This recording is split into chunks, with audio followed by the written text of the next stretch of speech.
Chapter 189. Shi Changshao had already decided that as soon as the Xian Dan was in his hands, he would immediately go far away. Now that his cultivation had reached the great master Shenxian, he had been stuck in a bottleneck for many years. However, he believed that as long as he used the Xian Dan to break through the bottleneck, he would be able to reach new heights. Shi Changshao was confident that he would be able to fight against the great master Mo Wen Tian at that time. In fact, he might even be able to challenge the great master Li Ju Tian. Therefore, he would be able to rise to the top of the 8 great masters. If he was successful, Shi Changshao would be on the same level as Yunbi Chen. He would be at the top of the world. Even the Shenxi Empire would rise in the Xian continent. They would become the top of the continent. Because among the 8 great masters, only Shi Changshao belonged to his own country. Shi Changshao's blood couldn't help but boil as he thought about this. This was also the main reason why Shi Changshao didn't hesitate to owe the solitary eagle a big favor. The 3rd, 6th and 9th elders were experienced, and couldn't help but be alarmed when they saw that the solitary eagle didn't try to stop Shi Changshao. They raised their Xian Qi, and attacked Shi Changshao with all their might. However, Shi Changshao's success was imminent, and he didn't care about them. He wanted to take the Xian Dan into his hands.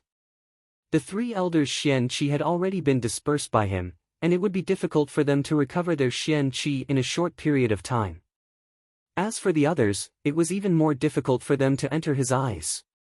It seemed that the situation was irreversible. Hitman Jun was also at his wit's end. His yin-yang escape was extremely mysterious, and even the likes of Shi Changshao and the solitary eagle couldn't detect his presence. However, his body was still there, and if he rashly entered the range of Shi Changshao's aura, he would be exposed at any time. After all, Jun Dashao's cultivation was still too weak. Why haven't those 2 made a move yet? Jun Moxie was a little angry in his heart. He wanted to pull their ears and scold them. Jun Dashao had forgotten that those 2 were not his subordinates. Could it be that this was the final move? Jun Dashao couldn't help but mutter in his heart. If it didn't work, then he could only detonate his final move. Unexpectedly, at this moment, another shocking change occurred. How can such a 9th-grade pill fall into your hands? A deep voice boomed. Coincidentally, a thunderclap resounded in the sky at the same time. However, this thunderclap actually overshadowed the thunderclaps in the sky. The vast world was filled with the booming sound of this shout. It came from everyone's ears, but it seemed to come from the bottom of their hearts, from the depths of their souls. Following this shout, 2 black-clothed figures descended at an astonishing speed that seemed to surpass lightning. One of them was tall and sturdy, extremely burly. Even Dugu Wudi's bear-like figure would pale in comparison in front of him. He stood in front of the 3 elders, as well as the solitary eagle, Fei Mengchen, and the others. He didn't even greet them as he raised his huge fist, and ferociously sent a punch towards each of them. The other person's clothes fluttered in the air like a feather as he landed in front of Shi Changshao. The Xian Dan had been absorbed by Shi Changshao's Xian Qi, and had been casually caught by his hand. It seemed as if the Xian Dan had automatically flown into his hand. Then, his other hand slowly stretched out in a calm and dignified manner, and collided with Shi Changshao's heavy palm strike. A loud bang was heard, and Shi Changshao groaned. He staggered twice in the air, and fell diagonally. The black-clothed man was also struck by Shi Changshao's powerful palm strike, and somersaulted in the air. He also groaned, and his body suddenly changed direction in midair, and flew away at an extremely fast speed. The great master of life and death, Shi Changshao, had been repelled by his palm strike. Success! Let's go! Jun Moxie was startled by the unforeseen event at this moment. His mind turned at lightning speed, and he used his spirit sense to stimulate the Hongjun Pagoda. The Hongjun Pagoda rotated with a schwa sound, and a rich spiritual energy gushed out. Then, it was withdrawn as soon as it came into contact with the spiritual energy. Everything around him returned to normal. Jun Dashao's actions were still under the effect of the yin-yang escape technique. Even the brilliant experts like Shi Changshao, Solitary Eagle, and the others hadn't been aware of it. However, the black-clothed man suddenly stopped in the air the moment Jun Moxie activated the Hong Jun Pagoda. He seemed to have turned his head, and his eyes sparkled with desire. However, his speed didn't slow down. Even the bear-like brawny man's body trembled the moment the Hong Jun Pagoda was activated. He raised his eyes and looked around. The black-clothed man with thick eyebrows was having a great time fighting with the other great masters, Shen Xian. He didn't even try to dodge or evade. Instead, he punched and kicked him. His sturdy body was punched dozens of times by the other great masters. Fei Mengchen and the third elder were also punched once or twice by him. Those who were hit by one or two of the black-clothed man's moves almost had to throw away their pride, and cry out twice to relieve the pain in their bodies. However, the black-clothed man with thick eyebrows was exchanging punches for punches. Naturally, the number of moves he received was several times more than that of the third elder and the others. However, he still acted as if nothing had happened to him even though he had received so many heavy punches and kicks. When he heard the other black-clothed man's order to retreat, he actually puffed out his chest like a raging bull, and charged forward forcefully. Then, he continued to receive punches all the way. Everyone attacked at the same time. Everyone was confident that as long as this man dodged any of their attacks, they would be able to make him stay here forever. However, something happened that left everyone dumbfounded. The punches and kicks landed on the black-clothed man's body. The sound of the punches and kicks was so loud that even the people standing at the side could feel it. However, this guy didn't seem to care at all. It was only when he had run out of the crowd's encirclement that he let out a loud roar. Then, he twisted his buttocks, and spat out a mouthful of blood. Then, he continued to run wildly, leaving a trail of dust in his wake. Solitary Eagle, Fei Mengchen, and the other two great elders looked at each other in shock. This person's Xian Qi cultivation level was extremely high, and should have reached the level of Shen Xian. Although it was quite rare for him to have such a cultivation level, he was still no match for Solitary Eagle even though he was slightly higher than Fei Mengchen. This was something that everyone present could clearly feel. However, even the leader of the 8 great elders, Yunbi Chen, would not dare to let himself be beaten up by 5 great elders, Shen Xian, and forcefully charge out. Even though these few great elders of Shen Xian had expended a lot of their combat power, they still represented the peak of Xian Qi cultivation, Great Elder, Shen Xian. Even people of the same level might not dare to take a palm strike from a great elder with all their might. Not to mention the fact that there were so many of them ganging up on him, and each of them was fighting with all their might. This person had suffered so many blows, but he still managed to charge out alive, and the price he had to pay was just a mouthful of blood. Before he spat out the blood, he was still full of energy, and cursed with his teeth white. Even after he spat out the blood, he was still able to increase his speed. What was going on? This was too strange. The great elder, Shi Changshao, who had been defeated at the most crucial moment, was undoubtedly the most depressed one, and also the one who was extremely angry. But at the same time, his heart was filled with endless doubts. In this world, there were very few people who could break through his Xian Qi field and snatch away the Xian Dan, and even fight with him with a palm strike. Who was this person? The only thing he could be sure of was that this person was definitely not one of the 8 great masters that he was familiar with. However, apart from the experts of the 8 great masters, was there anyone else who could pull a tooth out of the tiger's mouth? While Shi Changshao was furious, he also realized that the person who snatched the Xian Dan had an accomplice, so he naturally wanted to capture that person. But when he turned around, he saw the scene of that person madly rushing out while being beaten all the way. He couldn't help but open his mouth in surprise. This was too unimaginable. 2 great elders, Shen Xian level experts, and more than 20 Tian Xian level experts formed an encirclement, but the Xian Dan was snatched away by someone so easily. Who would believe this? In the end, everyone ended up with nothing, and it was such a shameful thing. But now, everyone had no time to be ashamed, and all of them were shocked speechless because of this bizarre scene. This kind of ability to resist attacks was unheard of, and had never been seen before. Even the number 1 great elder in the Shen Xian realm, Yunbi Chen, wouldn't be able to do this. Oh my god, What kind of monster is this? A seriously injured Earth Xian expert sat on the ground in the periphery. His mouth was wide open like a startled hippopotamus, and he allowed the torrential rain to pour into his mouth, but he didn't seem to notice it. This was a very ordinary sentence of surprise, but this sentence made Shi Changshao and the solitary eagle stop in their tracks. The two looked at each other, and everyone could see that the eyes of these two experts were filled with seriousness, understanding, and a trace of fear. Fei Mengchen slowly walked to the side of the two experts, and asked with a heavy face, could it be them? Her voice wasn't as steady as it used to be when she said these words, and had become somewhat sharp. The solitary eagle snorted, and Shi Changshao also snorted. The faces of these two experts had turned as black as the bottom of a pot. Fei Mengchen's complexion changed, and she solemnly looked in the direction that the two experts had left in, and her face couldn't help but turn black as well. She had become the third person to become the bottom of a pot. The three elders of the Silver Blizzard City were gasping for breath, and looked at each other with eyes full of horror. The sixth elder wiped the blood from the corner of his mouth, and cried out involuntarily, "It's actually the heavens, heavens my ass."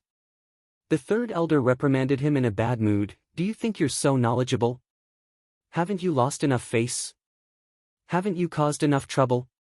He then sighed and said, "Since they've made their move, then it's not an injustice to fall into this trap. We should also tidy up a bit, and accompany the little princess on her travels. Let's treat this as a distraction. Don't tell me that they're going to make a comeback again." Shi Changshao frowned, and muttered to himself in bewilderment. He stretched out his hands, and looked at his palms. There were 4 deep red marks on them. His hands would have been crippled if it weren't for the protection of his Xian Qi. This didn't seem like a palm strike from a human, but more like a ferocious hoof of a wild beast. Shi Changshao flexed his fingers, and said with a sigh of relief, "The one who attacked me should be the legendary third brother, right?" There was a trace of fear in his voice. Chapter 190. What? You're not convinced? Then you can catch up with them, and take back the Xian Dan. Only you have the guts to do so. Solitary Eagle smiled, taking pleasure in other people's misfortune. "Oh, that's right. Maybe the great Master Shi will come across the eldest brother.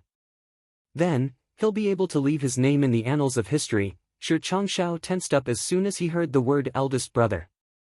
He flew into a rage, and fiercely roared, "Shut your eagle mouth. You'll die if you don't say a few words." It must be known that Shi Changshao was a great master of the mysterious arts. He was also one of the 8 great masters. So, no one could have imagined that he would suddenly burst into foul language. Moreover, he was cursing another great master. This curse caused everyone to raise their eyebrows. Could it be that the flames of war that had just subsided be reignited? Contrary to everyone's expectations, the flames of war didn't reignite. Shi Changzhao's words would have provoked a strong reaction from the solitary falcon in the past, and the two of them would have immediately engaged in a fierce battle, but this time, the solitary falcon didn't get angry at all, and instead started to laugh heartily. In fact, it seemed as if he was laughing to his heart's content. The remaining people stood there thoughtfully. It was hard to tell what they were thinking. But there wasn't much disappointment on their faces.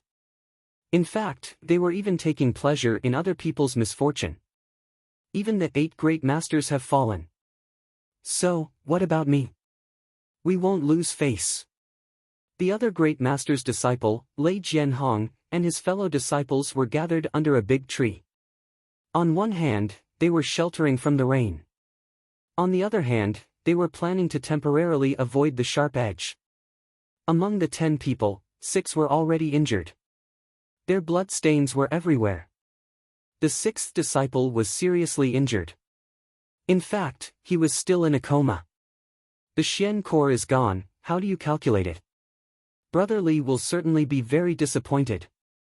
Lei Jianhong sighed and said, "Who would have thought that such a strong force like ours would be useless in this fight? There's nothing we can do about it. Who would have thought that there would actually be 2 great supreme beings here at the same time? Other than Master personally taking action, I believe there's absolutely no way to change this result." Eldest senior brother, you don't have to worry about it. The young woman behind him slowly said, besides, even the two great masters and the Silver Blizzard City have been fooled. So, what about us? She had clearly lowered her voice as she said this. But sixth junior brother looks like this now. Junior brotherly still wants him to check on June Moxie's movements.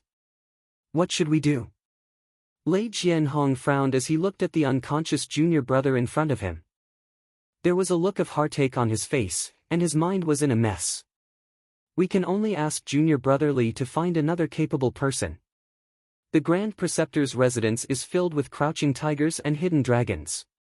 It shouldn't be a difficult matter to find someone else, the woman said. If there really isn't a suitable person, then I'll be in charge. That's the only way.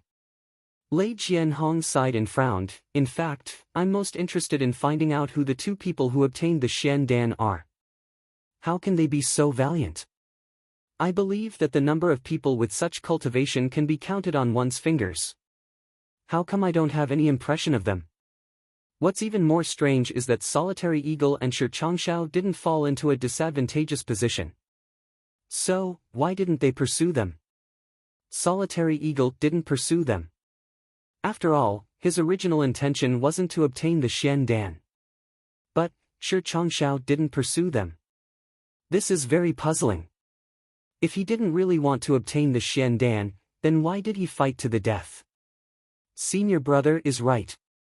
I believe that the strength of those two people is inferior to that of Solitary Eagle and Shi Changshao. But, they're certainly on the same level as Shen Xian. We may not know such experts, but we certainly haven't heard of them. Their origins are truly unimaginable. The woman's willowy eyebrows wrinkled as she doubtfully said, but, why does it seem that Shi Changshao is afraid of these two people? Perhaps there's someone behind them that Shi Changshao can't afford to provoke? Is there really someone in this world that the 8 great masters don't dare to provoke? Lei Jianhong frowned. Naturally, none of his fellow disciples present could answer this question. However, his words had already attracted the attention of June Moxie. He had been hiding nearby when he had heard that they were Li Yuran's fellow disciples. June Dashao's hands had already been itching to get rid of them. And, he had also heard that Li Yuran had ordered them to keep an eye on him. June Dashao couldn't help but feel his murderous intent overflowing. The rain had finally subsided a little. Imperial Tutorshire, Solitary Eagle, we have offended the Silver Blizzard City today. If we are fated to meet again, we 3 brothers will prepare some fragrant tea as an apology. The third elder took a step forward and said in a clear voice, we 3 brothers will take our leave if the 2 great masters don't have anything else to say. The shadows of people swayed in the distance as he spoke. Several groups of people had already left one after another. It could be seen that these people belonged to the major families of the city. In fact, some of them were even part of the army. These people were the latecomers, and had been lying in wait. It was obvious that Xian Dan was hopeless. They had been drenched in the rain for half a night in vain. So, they returned home one after another. Shi Changshao crossed his hands behind his back. He didn't even look at those people who had left. He indifferently said, every man for himself, and the heavens will destroy him. You 3 elders don't need to take it to heart. The Silver Blizzard City's snow tea is of the highest quality. Maybe we'll have a cup of it someday. The 3 of them chuckled and flew up to join the other 4. Then, they slowly walked away. A long and loud whistle was heard. It was the Solitary Eagle. He flew away like a divine eagle. He didn't even greet them. In fact, he was only a small black dot in the distance. His voice could be heard from afar, the Silver Blizzard City's people are trying to fool me with a cup of tea. I'm not happy. Tell Han Feng Shui that I'll come and find him. Lei Wu Bei's disciples, I'll be waiting for him to come and cause trouble for me. His voice was still echoing in the air, but he had already disappeared without a trace. Solitary Eagle, pay attention to any news from that side, Shi Changshao hurriedly said. He didn't know if the Solitary Eagle had heard him, but no sound came back. Fei Mengchen chuckled and waved her hand. Then, she leisurely walked away. He had traveled thousands of miles from the Yutang Empire to Tianxiang City. One of the main reasons he had come here was to find the Xian Dan. But the Xian Dan had disappeared. And it seemed as if he didn't care about it at all. He had left in a carefree manner. He had lived up to his reputation as a wise man. Shi Changshao looked up to the sky and sighed. He thought, I'll have to find Yunbi Chen and Li Ju Tian to discuss countermeasures if they're the ones who have left. The more he thought about it, the more worried he became. And, the more he thought about it, the Xian Dan had almost been within his reach. But, it had been gone. And, he couldn't help but feel disappointed and frustrated. Sovereign. A Tian Xian expert stood respectfully in front of Shi Changshao. You go back to the heavenly bestowment city. There's no need for you here.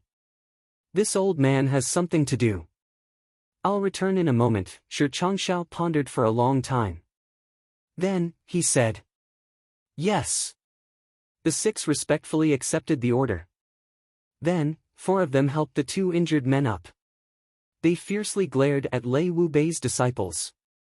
Then, they saluted to bid farewell to Shi Changshao, and disappeared into the heavy curtain of rain. Shi Changshao clasped his hands behind his back. He slowly paced a few steps in the field. His thin figure seemed lonely in the heavy rain. He looked desolate and helpless. He suddenly sighed, and waved his hand. A white light shot out from his hand, and fell into Lei Jianhong's hand. Shi Changshao's body flashed a few times. The first time he flashed, he was already 30 meters away.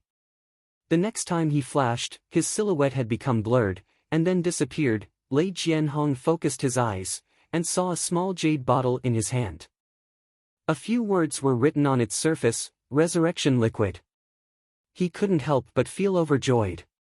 He was about to open his mouth to express his gratitude when Shi Changshao disappeared without a trace. This resurrection liquid was Shi Changshao's secret medicine.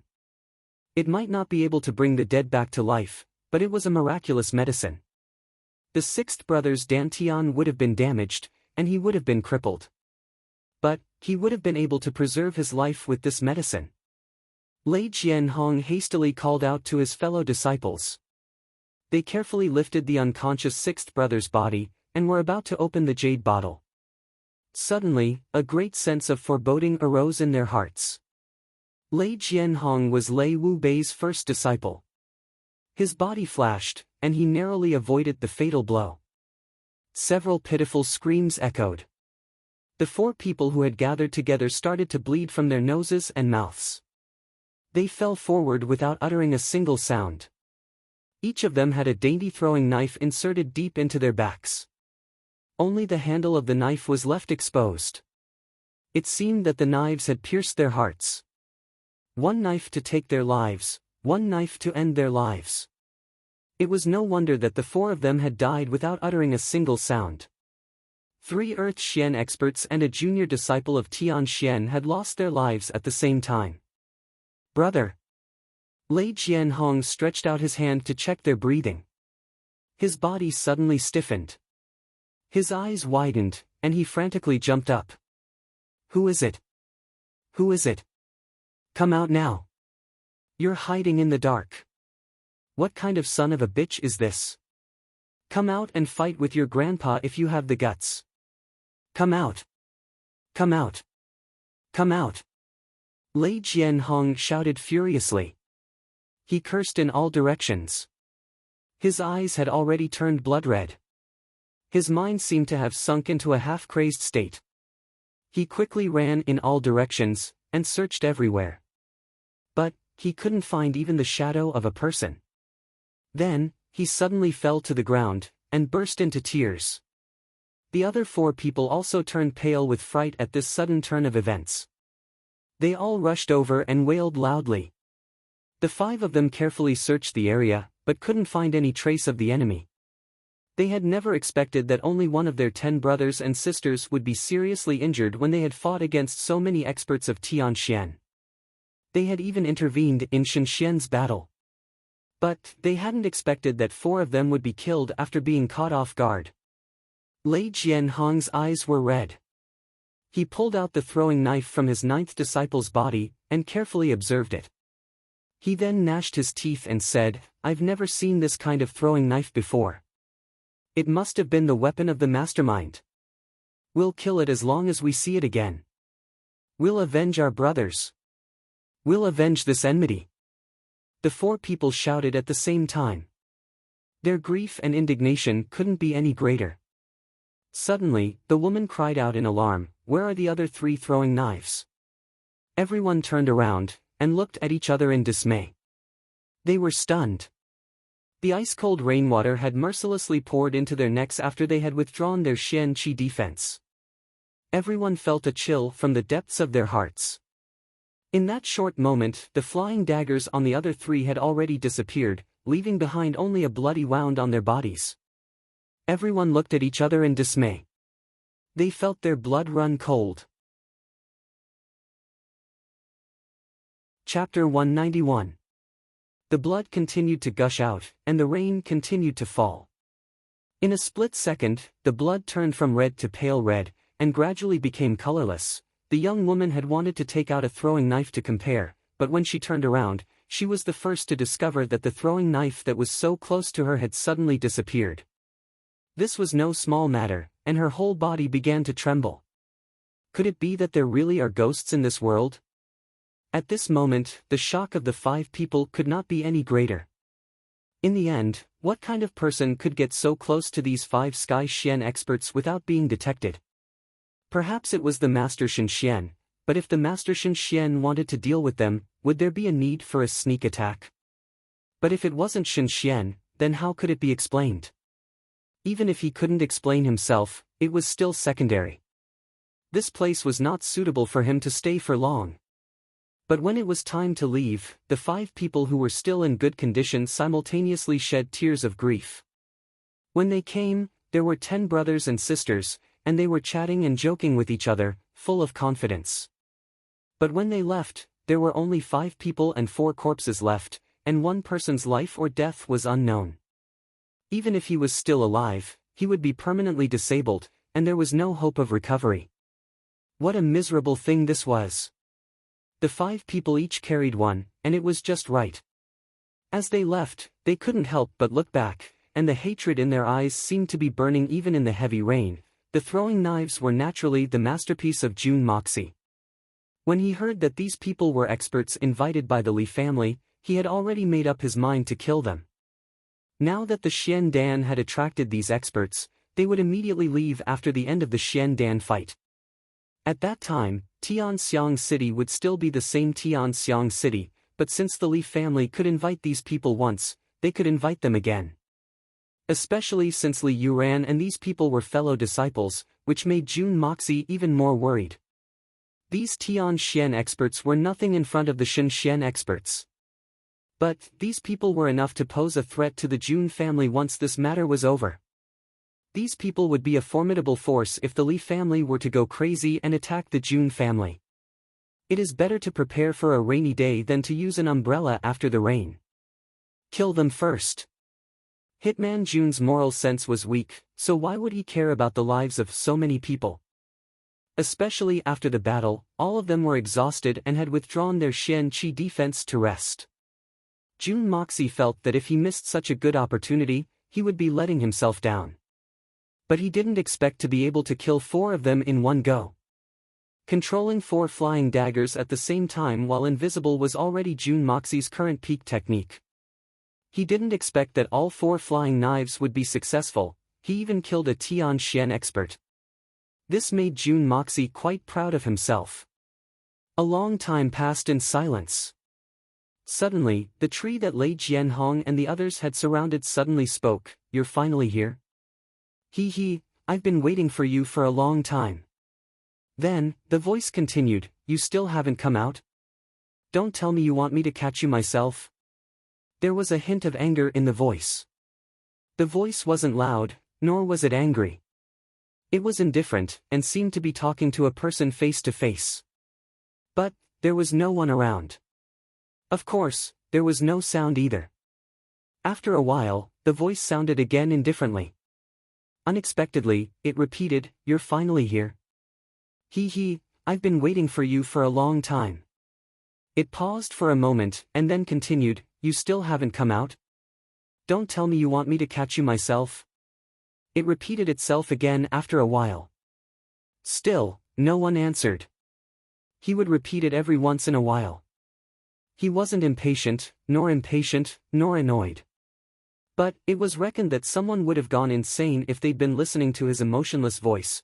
After he persistently repeated it more than 10 times, there was finally a response. 2 black-clothed men appeared in the field like ghosts. Their faces were full of amazement. They had thought that there were people in this world who could discover them. But those people couldn't be more than a handful of people. They hadn't expected that one of them would appear here. Moreover, the 2 of them had been discovered when they were about 100 feet away from this place. Moreover, it was raining heavily in such bad weather. This was simply unimaginable. One of the sturdy black-clothed men raised his thick eyebrows. Then, he opened his wide and thick lips, and said in a daze, "Who are you? How did you know that we've arrived? Don't play tricks with me. Hurry up and come out." These 2 mysterious men were naturally the 2 black-clothed men who'd snatched the Xian Dan. And, they'd clearly left. During the process of snatching the Xian Dan, Jun Moxie had suddenly activated the Hongjun Pagoda in order to ascertain their identities, and to lure them to come and meet up again. The reason why Jun Dashao was so sure that they'd come back for a second time was very simple. Previously, when the world's purest spiritual energy had suddenly emerged, Shi Changshao and the other Xian realm experts hadn't noticed it. But these 2 mysterious men had already sensed it with exceptional sensitivity. In fact, if they hadn't sensed it, Jun Dashao wouldn't have waited here. Naturally, if no one had sensed it, then the scheme that Jun Moxie had painstakingly laid out could be declared a failure. Although the 2 mysterious men had sensed the aura that they desired the most, there had been too many opponents at that time. Moreover, the person who'd released the aura hadn't actually appeared. So, they had no choice but to retreat first. But the 2 of them were suspicious. Although this person hadn't appeared immediately, he'd released such an aura. Moreover, he'd retracted it after just one touch. Presumably, he'd had other tricks up his sleeves. Or, perhaps, he'd wanted to greet the 2 of them. Due to their desire for the pure spiritual energy, even though they knew that there was a certain amount of risk involved, they still had to try it. Therefore, the 2 of them had waited until everyone had dispersed before sneaking back. And, they'd come back again. After all, to them, the spiritual energy that had been emitted by that hidden expert was the most tempting thing in the world. They believed that there wouldn't be any miraculous elixirs or heavenly treasures that could attract them more than this. Therefore, once they'd discovered it, they wouldn't let it go. This was exactly what Jun Dashao had expected. And, this was also Jun Moxie's main objective.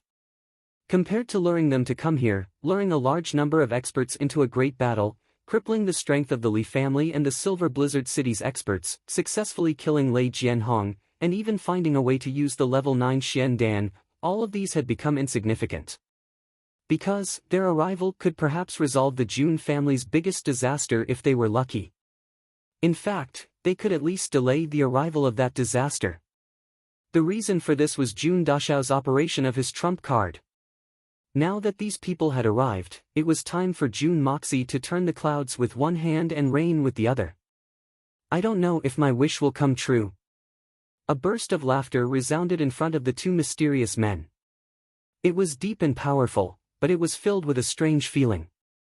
There wasn't even a shadow of a person in front of them apart from a big tree. But, this voice was clearly in front of them. These 2 men's origins were admittedly very strange. But, they had never seen such a supernatural event before. They took a step back, and placed their palms across their chests as if they were facing a formidable enemy. "Who the hell are you? Come out." Without any warning, in front of the 2 mysterious black-clothed men, another black-clothed masked man suddenly appeared. It seemed as if this man had drilled out of the ground, but it also seemed as if he had materialized out of thin air. these two men weren't any weaker than the 8 great masters. But they hadn't been able to detect how this black-clothed man had appeared. Even the leader of the 8 great masters, Yunbi Chen, wouldn't be able to pull off such a feat. This was extremely strange. However, these two men didn't know that even the leader of the 8 great masters, Yunbi Chen, wouldn't be able to detect this sudden appearance of the yin-yang escape technique. However, the two mysterious men were more concerned about another matter than this man's appearance. That was because they had sensed that familiar, cordial, and unusually thirsty aura from this black-clothed man's body the moment he had appeared. The two men were now completely sure that this wasn't an illusion. "Who are you? What's your purpose in bringing us here?" the thin and tall man asked in a vigilant manner. "I naturally have my reasons for bringing you here." The black-clothed man's eyes flashed as he said, "I'm Feng Juqing. May I ask your names? You don't know our origins?" The thin and tall man asked in a puzzled manner. This man in front of him wasn't ordinary. So, he wouldn't use a fake name to deceive them. But, he had never heard of the name Feng Juqing. Could it be that we've been living in seclusion for so long that we've become ignorant? I've roughly guessed your origins. But, I don't know your names. After all, it's not difficult to determine your origins, right? This black-clothed man was obviously Jun Moxie. He would have never shown himself if he hadn't ascertained the origins of these two men. "Oh, that's right. I'm Long Crane, and this is my 4th brother, Bear Mountain." The thin and tall man nodded. "So, it's Brother Feng. I've heard so much about your great name. It's a great honor to meet you in person. It's a great honor to meet you today." "What? You've heard of the name Feng Juqing?" Jun Moxie tilted his head. "This is the first time I've heard of this name." "And, you've heard so much about him? Did I accidentally borrow the name of a famous person?" "Of course we haven't heard of him." The burly big bear said honestly, "Isn't this the polite greeting you guys are used to saying when you meet each other? Pretending to be close. Why did you take it so seriously? I despise you." "Crap. I'm being looked down upon by a bear. Ahem, the two of you have traveled thousands of miles to Tianxiang City. Could it be that you've come here for this peak level 9 Xian Dan?" Jun Moxie touched his nose. "This isn't a peak level 9 Xian Dan. Ordinary Xian Qi experts might have been fooled, but, unfortunately, we've been." Long Crane flipped his palm, and the Xian Dan that Jun Moxie had forged appeared in his palm. "It's true that we've come here for the rumored peak level 9 Xian Dan. But, it seems that we've been fooled." He looked at Jun Moxie meaningfully. "But, since I've met you, it can be said that I didn't make a wasted trip. Perhaps, we've gained a lot from this trip." Chapter 192. That's only natural. What I can give you is naturally far more valuable than a peak level 9 Xian core. Jun Moxie snorted, and said in an indifferent tone, but full of temptation. Young Master Jun wasn't putting on an act this time. As long as he had the Hongjun Pagoda, he could give these two people benefits that they could only dream of. In fact, it was benefits that they couldn't even dream of. "Perhaps you've misunderstood. The reason why we want to obtain the 9th level Xian Dan is not to increase our strength."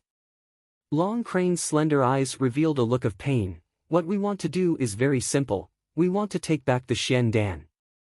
We don't want to use it for anything special." Jun Moxie was sensitive enough to understand that the Xian Dan was a Xian Dan in the mouth of these two men. "Is there something else?" The word Xian has the meaning of Xian Dan, which is completely different from automatically. "Third brother, why are you talking nonsense with this brat?" "Brat, hurry up and hand over that treasure of yours, and I'll take it and leave. Don't make things difficult for yourself." Bear Mountain glared at Jun Moxie with his huge eyes as he spoke in a robbing tone, "Otherwise, I'll slap you to death. No matter how good a treasure is, it's meaningless if you don't have the life to enjoy it." "That's what you say, third brother. Slap me to death? Are you sure you have that kind of strength?" Jun Moxie rolled his eyes as he spoke in a tone full of pride and confidence. Jun Dashao was surprised that this guy could speak such philosophical words, but he couldn't understand where this guy's confidence came from. I believe that no one would doubt my unfathomable strength just by looking at my methods. Of course not. Bear Mountain shook his head and puffed out his chest, but you certainly don't have the ability to slap me to death. Why are you shouting if you don't have the ability? Besides, when did I say I wanted to slap you to death? I really admire you. Jun Moxie looked at him in puzzlement. Then, old bear, are you the fourth? Yeah. How did you know? Bear Mountain scratched his head and asked in surprise. How would I know?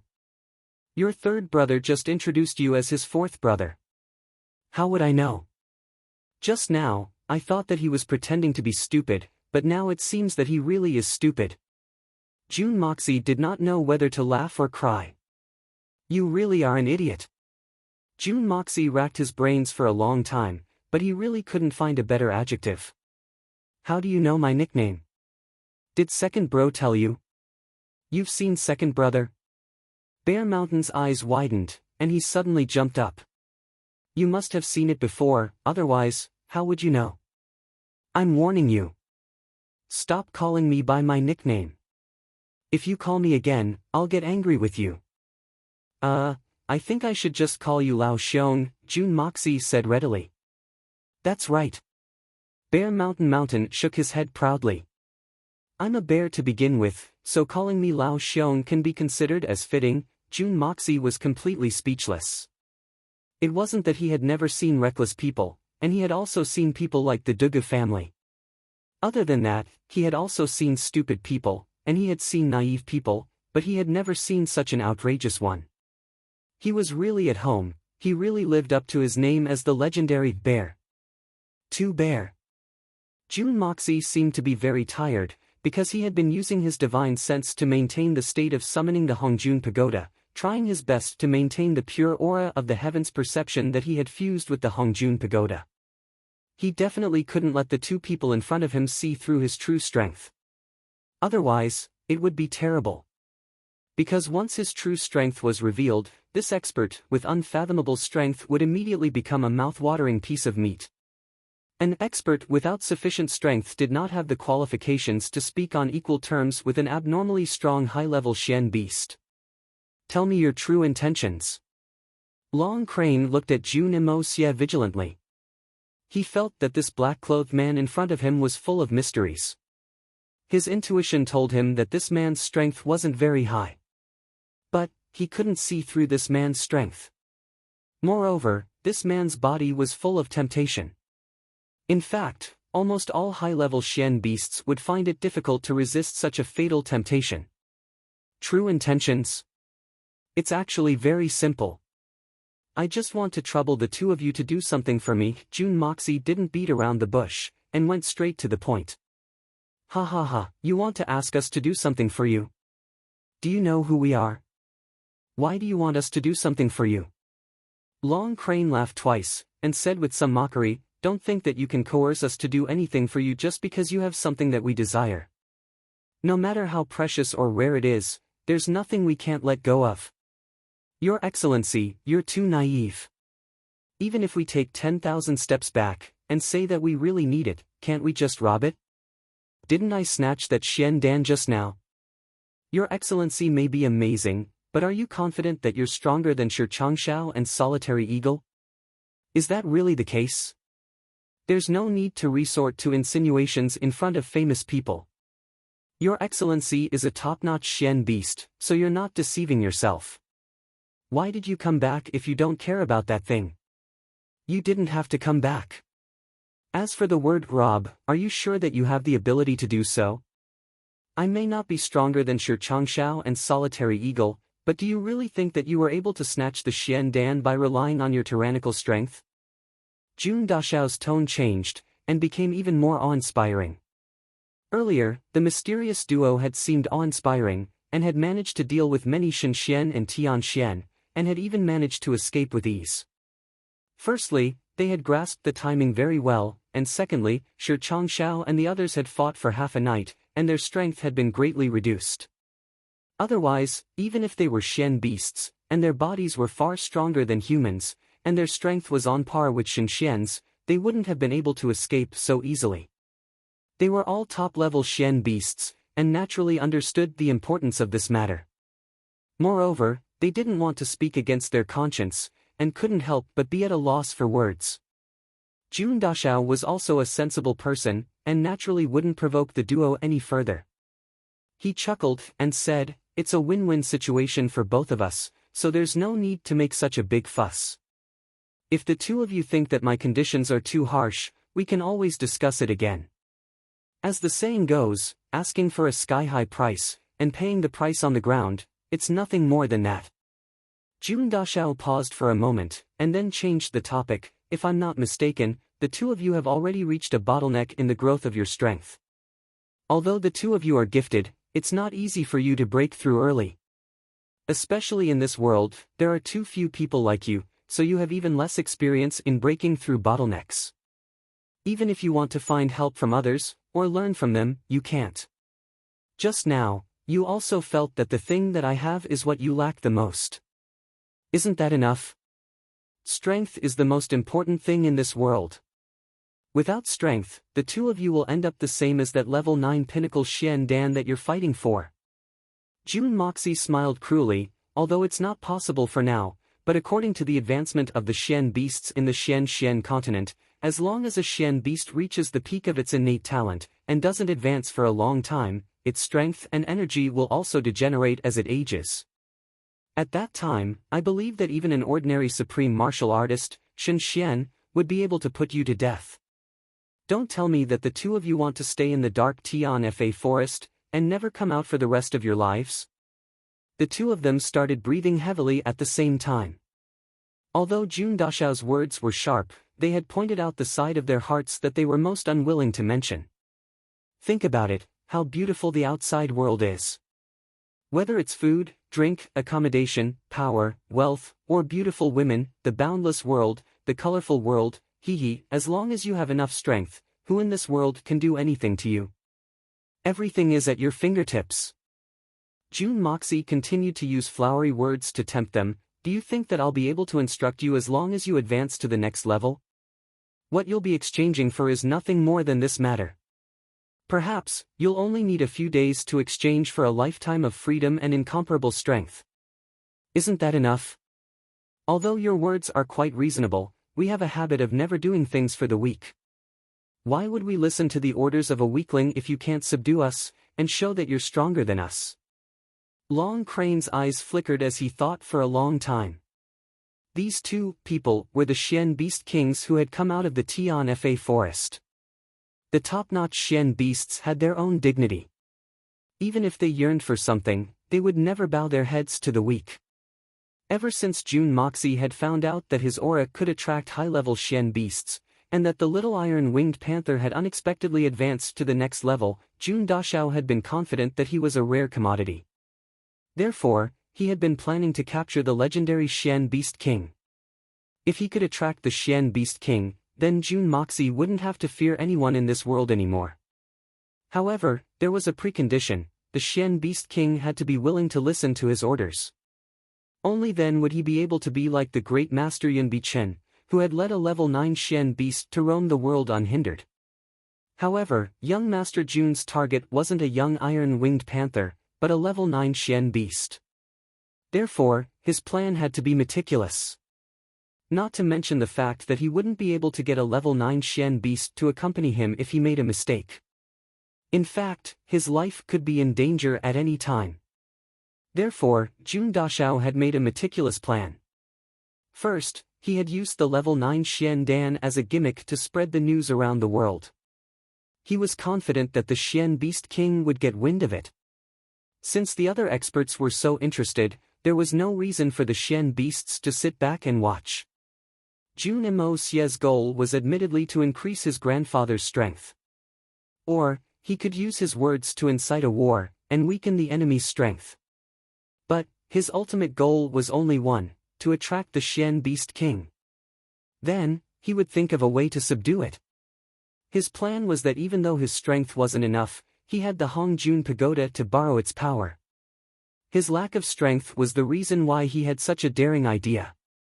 If I had the strength of the great master Shenxian, would I still need the help of Xian beasts? Therefore, Jun Moxie had been training day and night in order to strengthen his connection with the Hongjun Pagoda. Ever since he had obtained the yin-yang escape technique, Jun Moxie's idea had become more and more urgent. Chapter 193. However, Jun Xia had been restraining himself. He wanted to break through the second layer of the Hongjun Pagoda at the very least. And, he wanted to reach the Earth Xian level by the standards of this continent. Only then would he be able to give it a try. Otherwise, the risk would be too great. However, the plan would never be able to keep up with the changes. The sudden appearance of the Shuihun Manor had forced Jun Moxie's plan to be brought forward. Although there was still a period of buffer time, Jun Xia decided to immediately launch his immature plan as a precaution. Perhaps this plan was also one of the reasons why Jun Moxie dared to confront the Shuihun Manor. Of course, the success rate of launching his plan now was almost negligible. However, Jun Moxie still decided to give it a try. If he succeeded, then everything would be settled once and for all. If he failed, then the Jun family and the Shuihun Manor would rather die in glory than live in dishonor. In Jun Moxie's mind, it was no big deal to die a man's death like a bird. Fuck off. It's just a life, do you really need to cherish it so much? However, Jun Moxie had never imagined that his plan would actually succeed. Not only did the Great Master Shenxian get involved, but two of the legendary 8 Great Masters had also come. After the big fight, everything went according to his plan. The most successful part was that the legendary king of the Xian beasts had finally received the news and rushed here. However, what made Jun Moxie depressed was that not only had the legendary king of the Xian beasts come, but there were also 2 of them. Moreover, these 2 king of the Xian beasts didn't have any estrangement with each other. Moreover, both of them were arrogant and unruly. This almost ruined Jun Moxie's original plan of seducing and subduing the king of the Xian beasts. Who was the one who told me that there was only one king of the Xian beasts? I really want to spank him. Jun Dashao immediately remembered that this information had come from his grandfather, Jun Zhantian. After all, Jun Zhantian hadn't reached the level of Shenxian. Among the people he had come into contact with, there were very few experts. Most of them were secular officials and generals. So, he really didn't know much about this matter. Actually, for Grandpa Jun to know about the existence of the king of Xian beasts was already very rare. These fellows, who stood at the pinnacle of the profound beasts, were basically equivalent to the 8 great supreme martial artists. Most of them concealed their identities when they came out. Even if they came into contact with other profound practitioners, they would only come into contact with Shenxian. Even if they came into contact with other profound practitioners, they would be easily killed by them. Naturally, no news would spread. Another reason that caused the collapse of Jun Moxie's plan was the Xian beast companion of the great master Yun Bichen. In fact, it was also a king of Xian beasts. And, this matter seemed to be restricted in the special circle of Xian beasts. And, this matter was even more secretive. For example, Shi Changshao of the 8 Great Masters had temporarily stopped chasing after Long Crane when he found out about the identity of the Great Master Yun Bichen. All in all, Jun Dashao realized that his original intention was a little too blindly optimistic, and he had set his goal too high. Therefore, he had to settle for the next best thing. Perhaps you don't want to be my companion. But, I'm very tempting. Can you help me do something for me? Moreover, you won't be able to refuse my offer. I hadn't expected that this request would be met with a rebuff. Do I need to subdue them to be strong? Isn't this fucking nonsense? Why would I be afraid of Li Ju Tian if I had the strength to subdue the 2 of you? I would have beaten the second great master up until his face turned red. Then, I would have stuffed that old man up his ass. Jun Dashao was speechless. He was depressed, and he was at a loss. How could he not see through Long Crane's plan? Well, let's see. Then, we brothers will do something for you if you're really strong. But, we brothers won't be able to snatch your treasures if you're just a spear made of wax. As for doing something, do something for me. A Xian beast has such a cunning mind. Jun Moxie was even more speechless and depressed. It seems that the initiative has shifted. Subdue? How do you want me to be subdued? Jun Moxie was somewhat impatient. Damn it. I'm going to explode like a tortoise, and you two aren't going to bow down to me. And, you're still chattering with me? I'm the main character here. I can't bear this anymore. I can't bear this anymore. I can't bear this anymore. Isn't it simple? Let's fight, and we'll know. Big Bear revealed a rare and treacherous expression. It was hard to believe that such an expression would appear on his incomparably simple and honest face. What nonsense are you talking about? Long Crane hastily reprimanded his fourth brother, shouting and killing all day long is the behavior of a boorish man. We're experts. He looked at Jun Moxie, and thought, fourth brother doesn't know the immensity of heaven and earth. If this guy is like Yunbi Chen, then won't we follow in our second brother's footsteps? But, we can't run away like our second brother, won't we be tortured to death by our eldest brother?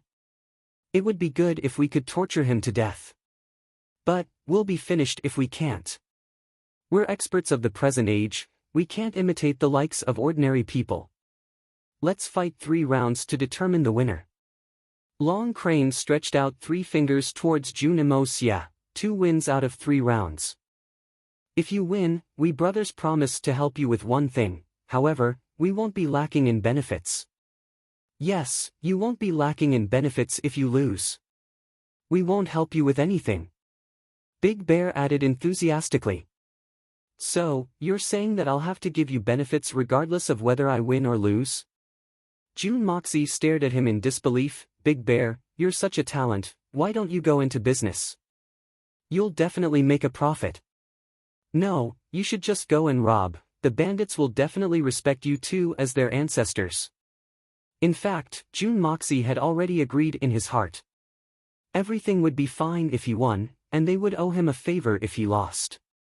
Although, they might not necessarily acknowledge this favor, but he still needed to maximize the benefits first. Big Bear's thick and hairy face also turned red. He looked at Jun Moxie, and felt that his aura had become even stronger.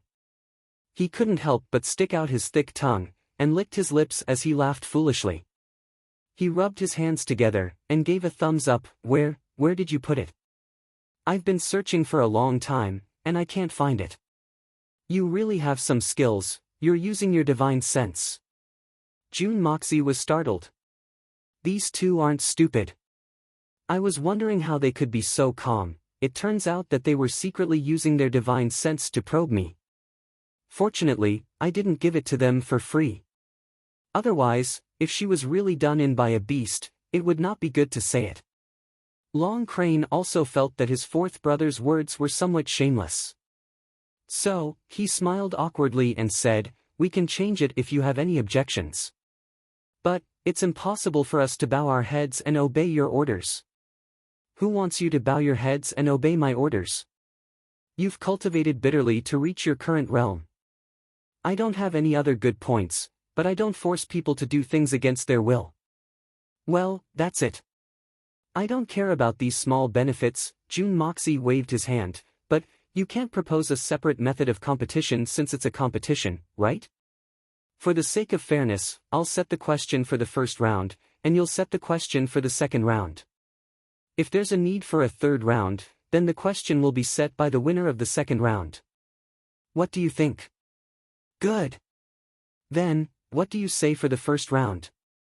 Long Crane and Big Bear discussed it for a while, and then happily agreed.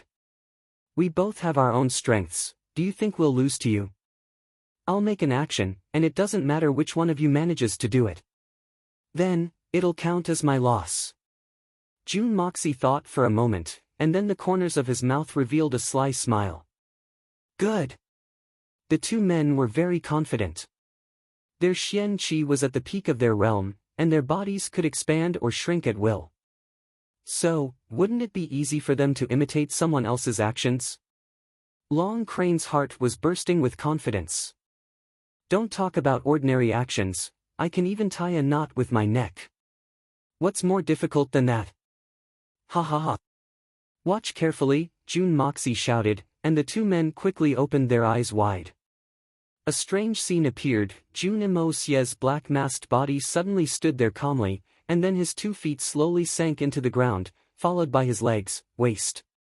And finally, his head also sank into the ground. The most amazing thing was that the ground was still flat, and there was no hole at all. His whole body had disappeared in front of the two men's eyes, and they could only watch helplessly as he disappeared. After a while, there was a sudden crashing sound at a place about 30 or 40 feet away. The two men hurriedly looked over, and saw a masked man's head grow out of the ground, and then slowly rise up. Chest, abdomen, waist, legs, Jun Moxie had shown off in a godly manner, and there wasn't a single drop of water on his body, nor was there a single speck of mud on his body. How is this possible? Long Crane and Big Bear's eyes almost popped out of their sockets, and their eyes were like searchlights as they looked at Jun Moxie's body, and they swallowed their saliva at the same time. Then, they suddenly thought of something, and went to the place where Jun Moxie had disappeared, and punched the ground with a bang. The mud splashed everywhere, and a big hole appeared in the middle of the ground. The two men moved their heads closer, and carefully examined it. They even grabbed a handful of soil, and carefully examined it to see if it was different from other places. The two men busied themselves for a long time, and finally determined one thing: the opposite party shouldn't be playing any tricks. But, what kind of method is this? Isn't it too strange? Is he even human? The two men unconsciously lost their wits, and still couldn't believe that such a thing had happened in front of their very eyes. Now, it's your turn. Jun Moxie was very gentle, and spoke in a very modest manner. It's just a small trick, and it's difficult to enter the Hall of Elegance. I'll lose this match if you two can do it once. This was obviously a pretentious act. The yin-yang escape technique was unique in this world, and it was even unique in his previous world. The people of the Xian continent hadn't even heard of this technique, so how could he do it? Chapter 194. So, I've won the first round? Jun Moxie deliberately asked the silent Long Crane. The decision was clearly in Long Crane's hands, and Jun Moxie obviously wouldn't let him off. Yes, we've lost. Long Crane smacked his lips twice, and reluctantly said with difficulty. Even though he was filled with admiration and shock, he was also clear that with the mysterious ability that Ling Han had displayed, winning this match was practically equivalent to winning all 3 matches. What kind of remarkable ability did Ling Han have to be able to achieve this? This was simply beyond the scope of his understanding. Because his third brother's so-called speed and strength were simply useless in the face of his opponent's godly ability. This was what Long Crane was thinking. And Xiong Kai Tian was probably thinking the same thing as well. Thank you for letting me win. Jun Moxie smiled and cupped his hands. It's your turn in the next round. I don't mind if you two come at me together. But we do mind. We're simply looking for trouble if we go head-to-head with you. Do you think we're fools? The two men who had been eager to give it a try were suddenly at a loss for words. There was no doubt that Jun Moxie's display of strength had shaken the two men, and had thoroughly dispelled their small calculations. Long Crane and Big Bear frowned at the same time, and their faces revealed an awkward expression. How can we compete with such an expert? It seems as if we'll lose in everything. The two men whispered to each other for a while, and the more they discussed, the more they felt that they were losing. And the more they discussed, the more they felt that they wouldn't be able to win. The two men didn't speak as they looked at each other, and were at their wits' end. It seems that you won't be able to come up with a solution in a short time. Why don't you two discuss it first, and I'll go home and take a nap? Jun Moxie teased. Why are you so arrogant? Your father, will compete with you. Compete. Xiong Kai Tian was furious. He opened his mouth to curse, but he was stuck.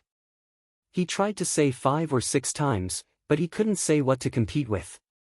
Instead, he was so anxious that he was sweating profusely. What do you want to compete in? June Moxie asked. Fuck your grandpa. Xiong Kaitian couldn't think of anything for a long time, so he flew into a rage out of embarrassment. Why are you in such a hurry? We agreed that we would set the questions. Why are you rushing us? Don't you have the demeanor of an expert? June Moxie's face was filled with black lines, and he almost fainted. Fuck my grandpa. Fortunately, he heard the next sentence. Otherwise, June Moxie would have had the urge to roast a bear paw on the spot. Demeanor of an expert? You guys don't have the slightest hint of an expert. Are you going to compete or not? It was almost dawn. You are very free, but this seat still has a lot of things to do. June Dashao wasn't a good-tempered person either. He immediately flew into a rage. You two are men. How can you be more long-winded than women? I'll compete with you. Xiong Kaitian heard him calling him a woman. That was the most intolerable thing to him. He jumped up in anger. Suddenly, an idea flashed through his mind. He shouted. I'll compete with you in peeing. What? June Moxie heard these words. He felt as if he had been struck by lightning, and fell to the ground. He felt dizzy as he looked at this burly man in front of him. He had a fierce face, and his entire body was exuding a valiant aura. He couldn't have imagined that the words compete in peeing would come out of his mouth. Does he think that he's still a 3-year-old? June Moxie couldn't believe that he had misheard. Long Crane was also startled. His sharp mouth opened wide, and his slender eyes couldn't help but widen. In fact, his pupils seemed to be getting smaller and smaller as a result. Compete in peeing? June Moxie's mouth was wide open. He looked like a duck that had been struck by lightning. He shook his head as he spoke. He was still doubting his own ears. That's right. Compete in peeing. Bear Mountain seemed to be throwing caution to the wind since he had already said it. He felt a little heroic. He was like a prostitute who had been flirting with him. But, he had suddenly stripped naked. He had become somewhat unscrupulous. Your father, want to compete in peeing with you. How about it? We agreed that the second round of the competition would be decided by us. Do you want to go back on your word? Let's compete. How do you plan to compete? Height? Or distance?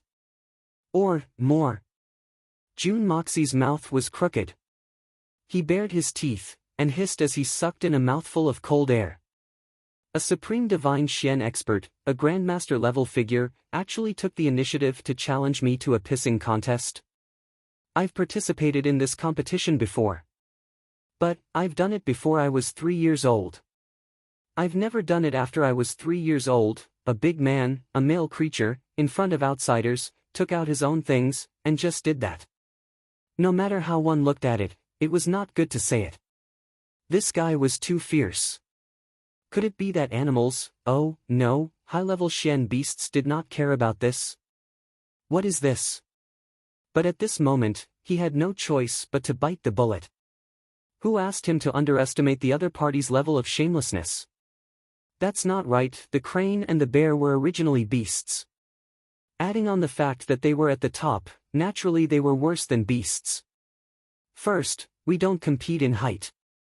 Second, we don't compete in distance. Most importantly, we don't compete in quantity. The few methods you mentioned are used by uncouth people. We are seniors. How can we be so uncouth? Big Bear snorted twice and cleared his throat. Even though he had the skin of a black bear, he still blushed a little. However, if they were to lose this battle, the two of them would have to do something for this unknown person in front of them. Who knew what kind of request this person would make? If this kind of person wasn't confident in doing it, how could it be easy? So, Bear Mountain made up his mind. Damn it. No one saw it. I'll be shameless. What can you do? As long as we win the competition, it doesn't matter if we're beastly. We're not humans anyway. You did a movement just now. We can't do it. So, we admit defeat.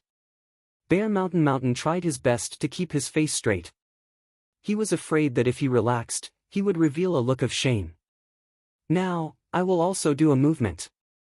As long as you can do it once, we lose. If you can't do it, then you lose. The movement of peeing. June Moxie's eyes widened. This thing has a special movement. This seems to be something that no one taught me when I was born. Now that I've grown so big, I can do it with one hand, two hands, or even with my hands behind my back. Whether it's standing or lying down, shaking my butt or jumping up high, or even running while doing it, it's not a difficult thing. As for drawing circles and other things, it's not a problem at all. If I really can't do it, I can squat. That's fine too.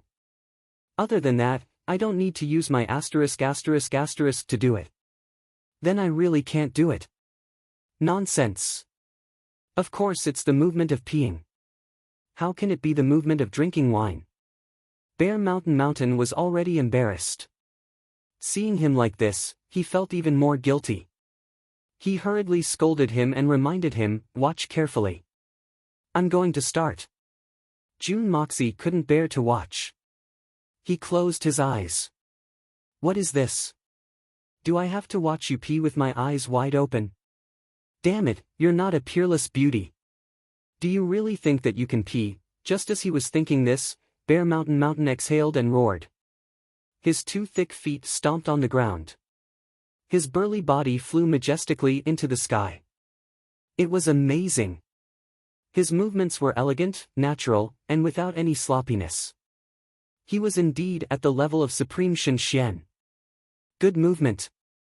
June Moxie raised his head and clapped his hands without hesitation. However, his eyes were full of confusion. Didn't this guy say he wanted to pee? Why did he go up to the sky? June Dashao's doubts were soon answered. Bear Mountain grinned proudly in the air.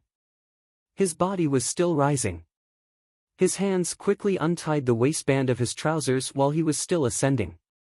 Then, he calmly reached inside and grabbed it. Then, he nimbly fished it out.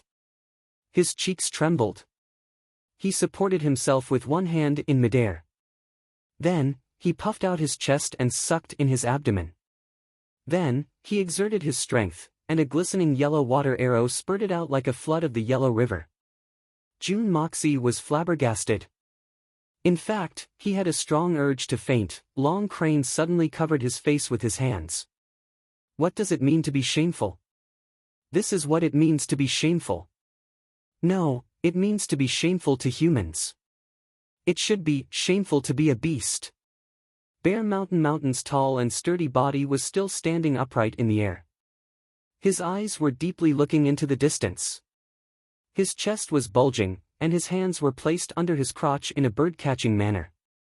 His body was slowly rotating, and the sparkling water arrow was spurting out in all directions. The thickness was uniform, and the distance was the same. At first, it was in the form of a water column. Then, it turned into a series of water droplets. By the time it neared the ground, Bear Mountain's sleeves fluttered in the wind. His movements were extremely agile and graceful. He was extremely confident and at ease in the air. Looking from afar, he looked elegant and dignified. In fact, he looked like an immortal, except for the indecent parts. His body was also slowly descending. But the speed of his descent was so slow that it was almost negligible. Finally, it came to an end. The water arrow that had been spurting out in all directions slowly shrunk, and finally stopped flowing. Then, Big Bear shuddered in the air in a very comfortable manner. His two hands quickly moved, and nimbly, stuffed that thing into his crotch. He even had the time to tie a bow knot on his belt.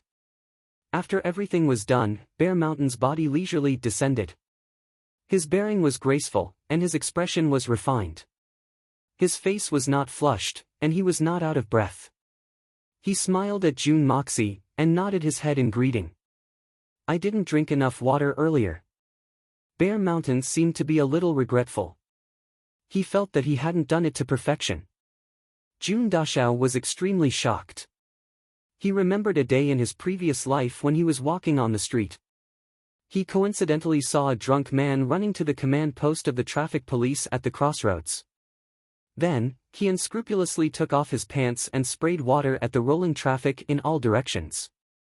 At that time, he already thought that man was a master of his generation. But, compared to Bear Mountain, that man paled in comparison. Just the difficulty alone was at least 1,000 times higher. What an amazing man! Bear Mountain tightened his belt and said proudly, "Kid, I'm done with my demonstration. Now, it's your turn." Jun Moxie didn't know whether to laugh or cry. He looked at this supreme master, whose skin was 3 times thicker than the Great Wall of China. Jun Moxie shook his head in admiration. He sighed deeply and said, "I give up." Chapter 195. I'm not bullying you. Humph, this is something that everyone can do. Bear Mountain opened his mouth wide and was very happy that he had won a round. I admire you, I admire you. I accept my defeat wholeheartedly. Jun Moxie said sincerely. Jun Moxie's decision to admit defeat was a decision that he had no other choice. One must know that Jun Dashao was also a shameless person. Moreover, not only did he disguise himself, he even masked his face. What couldn't he do? Wasn't it just peeing? You can be shameless, but I don't have the courage to show my spear. It wasn't that he was disgusted by Bear Mountain, but he really couldn't do it. Although this was indeed an action that any male animal could try. If it was purely a high-altitude operation, any ordinary expert would be able to do it easily. But peeing in the air. Even the number 1 supreme being Yun Bichen might not be able to do it. This was a physiological reaction. As long as one was still a human, it was absolutely impossible to increase one's Xian Qi when it was convenient. No matter if it was internal strength, Xian Qi or Dou Qi, it was useless at this time. Otherwise, one's body would be as hard as steel. Regardless of front or back, big or small, it wouldn't come out. It wasn't difficult for him to jump up and unzip his pants. However, if he had to relax every muscle in his body in the air and let the glistening yellow thing fall out, it was absolutely impossible. Once he relaxed, he would fall to the ground with a thud. Perhaps some people would ask why Bear Mountain was able to do something that even Yun Bichen couldn't do. Could it be that Bear Mountain's strength was higher than Yun Bichen's? This had nothing to do with one's own strength. This was the fundamental difference between humans and Xian beasts. Xiong Kai Tian and his brother's strength was at the peak of level 9 Xian beasts.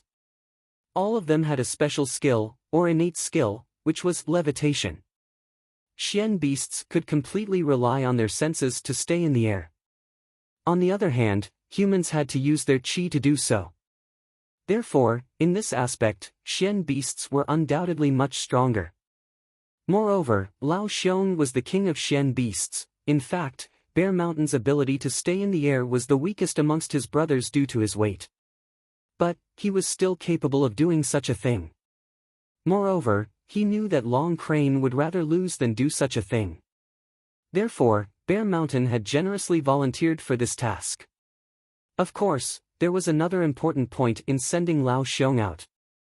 Lao Xiong was also the one with the thickest skin among the few of them. Sure enough, he was able to win the battle in one fell swoop. Now, both sides had 1 win, 1 loss, and 1 draw. Long Crane's back was turned, and his long and slender neck was hanging down. It seemed as if he didn't have the face to see anyone. This was too shameful. The dignified lord of Tian Fa, and a holy beast of his generation, had used such a despicable method to win. Fortunately, there were only 3 people present. Moreover, the person opposite them had an unfathomable cultivation. So, he should be an expert with profound self-restraint. Perhaps, he wouldn't mind the 4th brother's despicable method. So, he wouldn't make it public. Damn it! Why didn't I say that no one is allowed to leak the results of the match to a 4th person? Brother Crane, congratulations! Your fourth brother's ability to defy the heavens is truly world-shattering. This little brother is sincerely convinced, and humbly admits defeat. However, Jun Moxie wouldn't let him off. Long Crane's skin was much thinner than that of Bear Mountain's. So, how could Jun Dashao let go of such a good opportunity to ridicule him? Otherwise, how would he be able to vent out the depression he felt from losing just now? According to the rules, the winner of the second round has the right to decide how the next round will be fought. Now, I ask Brother Crane's opinion. Long Crane coughed twice, and then turned around in embarrassment. He fiercely glared at Bear Mountain. Then, he revealed an extremely unnatural smile. His throat felt as if he had feces in it as he spoke in a muffled voice. Brother Feng, you're very magnanimous and magnanimous. You let me win, you flatter me. This is true talent. I lost fair and square. Who told me to reincarnate into the wrong body? Jun Moxie said magnanimously. He had placed extra emphasis on the words genuine and magnanimous. However, he had forgotten that he himself wasn't any better than Bear Mountain. Bear Mountain had used his own innate skill. However, Jun Moxie had cheated even though it was his own skill.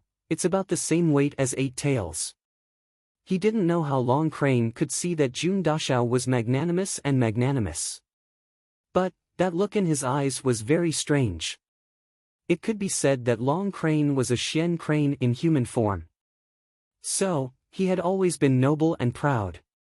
So, he would rather concede defeat than use such a despicable method to win. But, he couldn't do anything to his reckless fourth brother. So, he might have won this fight, but his heart wasn't satisfied. He felt that using such a cheap trick was a disgrace to his identity. Secondly, it was a disgrace to his opponent. Thirdly, it wasn't a good thing to talk about. But, he has a very magical ability. The more he thought about it, the more ashamed he felt. And, he saw Jun Moxie concede defeat. And, he felt even more ashamed. And, he felt that the person before him was a magnanimous man. And, he wanted to make friends with him. The next round. Long Crane stared at him for a long time. Then, he remembered that the next round would be decided by him. But, there wasn't much to compare with. Facing such an opponent was a real headache. Especially, his opponent's confident look had made Long Crane feel a little guilty. He had a vague feeling that no matter what he competed in, it was all within his opponent's expectations. This was the second time in Long Crane's long life that he had felt this way. The first time was when he had faced Yunbi Chen. Long Crane suddenly felt a chill in his heart. Could it be that this person is comparable to Yunbi Chen? Bear Mountain stupidly squeezed his way forward. Then, he grinned and said, "Third brother, haven't you thought about it? Isn't this a very simple matter?" Long Crane rolled his eyes. He wasn't interested in talking to this guy. "Don't tell me you have a way." Jun Moxie looked at him with interest. "Do I still need to think about it?" Bear Mountain shook his head. "The next round will be a pissing contest." "Isn't that enough? This guy has tasted the sweetness. He's shameless to the end." Jun Xia and Long Crane staggered as soon as these words left their mouths. In fact, the two of them were so shocked that they almost rolled into a pile. What kind of beast is this? Isn't this too despicable and shameless? He's worse than a beast. No, this isn't enough to describe him. But there's no more despicable word to describe him. He's too much of a beast. Why don't you go and die? Don't you have any shame? Long Crane cursed. He felt the urge to burst into tears. Then, he ferociously kicked Jun Xia's buttocks and flew into a rage. "Get lost. Even if you're shameless, your third brother is. Get lost." Bear Mountain awkwardly rubbed his buttocks and said, "Third brother, there's an outsider here. Can't you give me some face? No matter what, I'm still a respectable person. If you really want to kick me, then wait for my back to kick me. You're in the wrong here." "Bah! What face do you have? You've thrown it away a long time ago. Long Crane scolded as he expected better from June Emosia. Scram to the side, don't open your mouth. You were the one who couldn't come up with a solution, but I did. I even won the competition.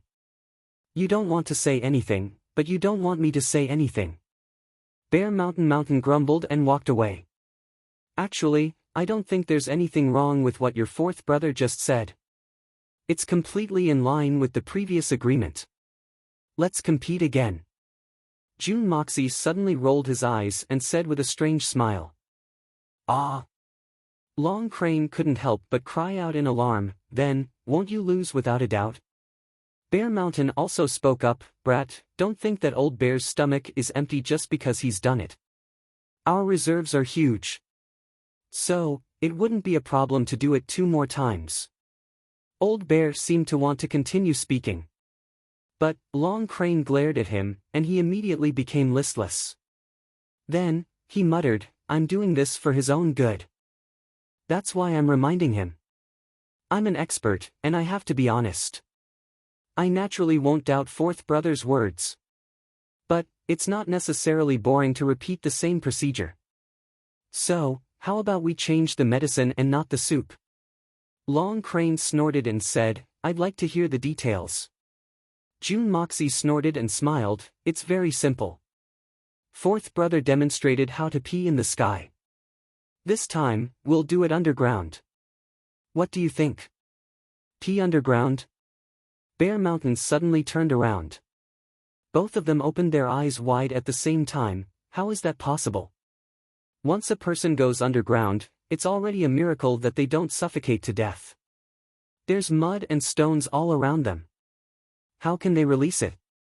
Even if they're lucky enough to find a relatively loose place to release it, they won't be able to escape from it.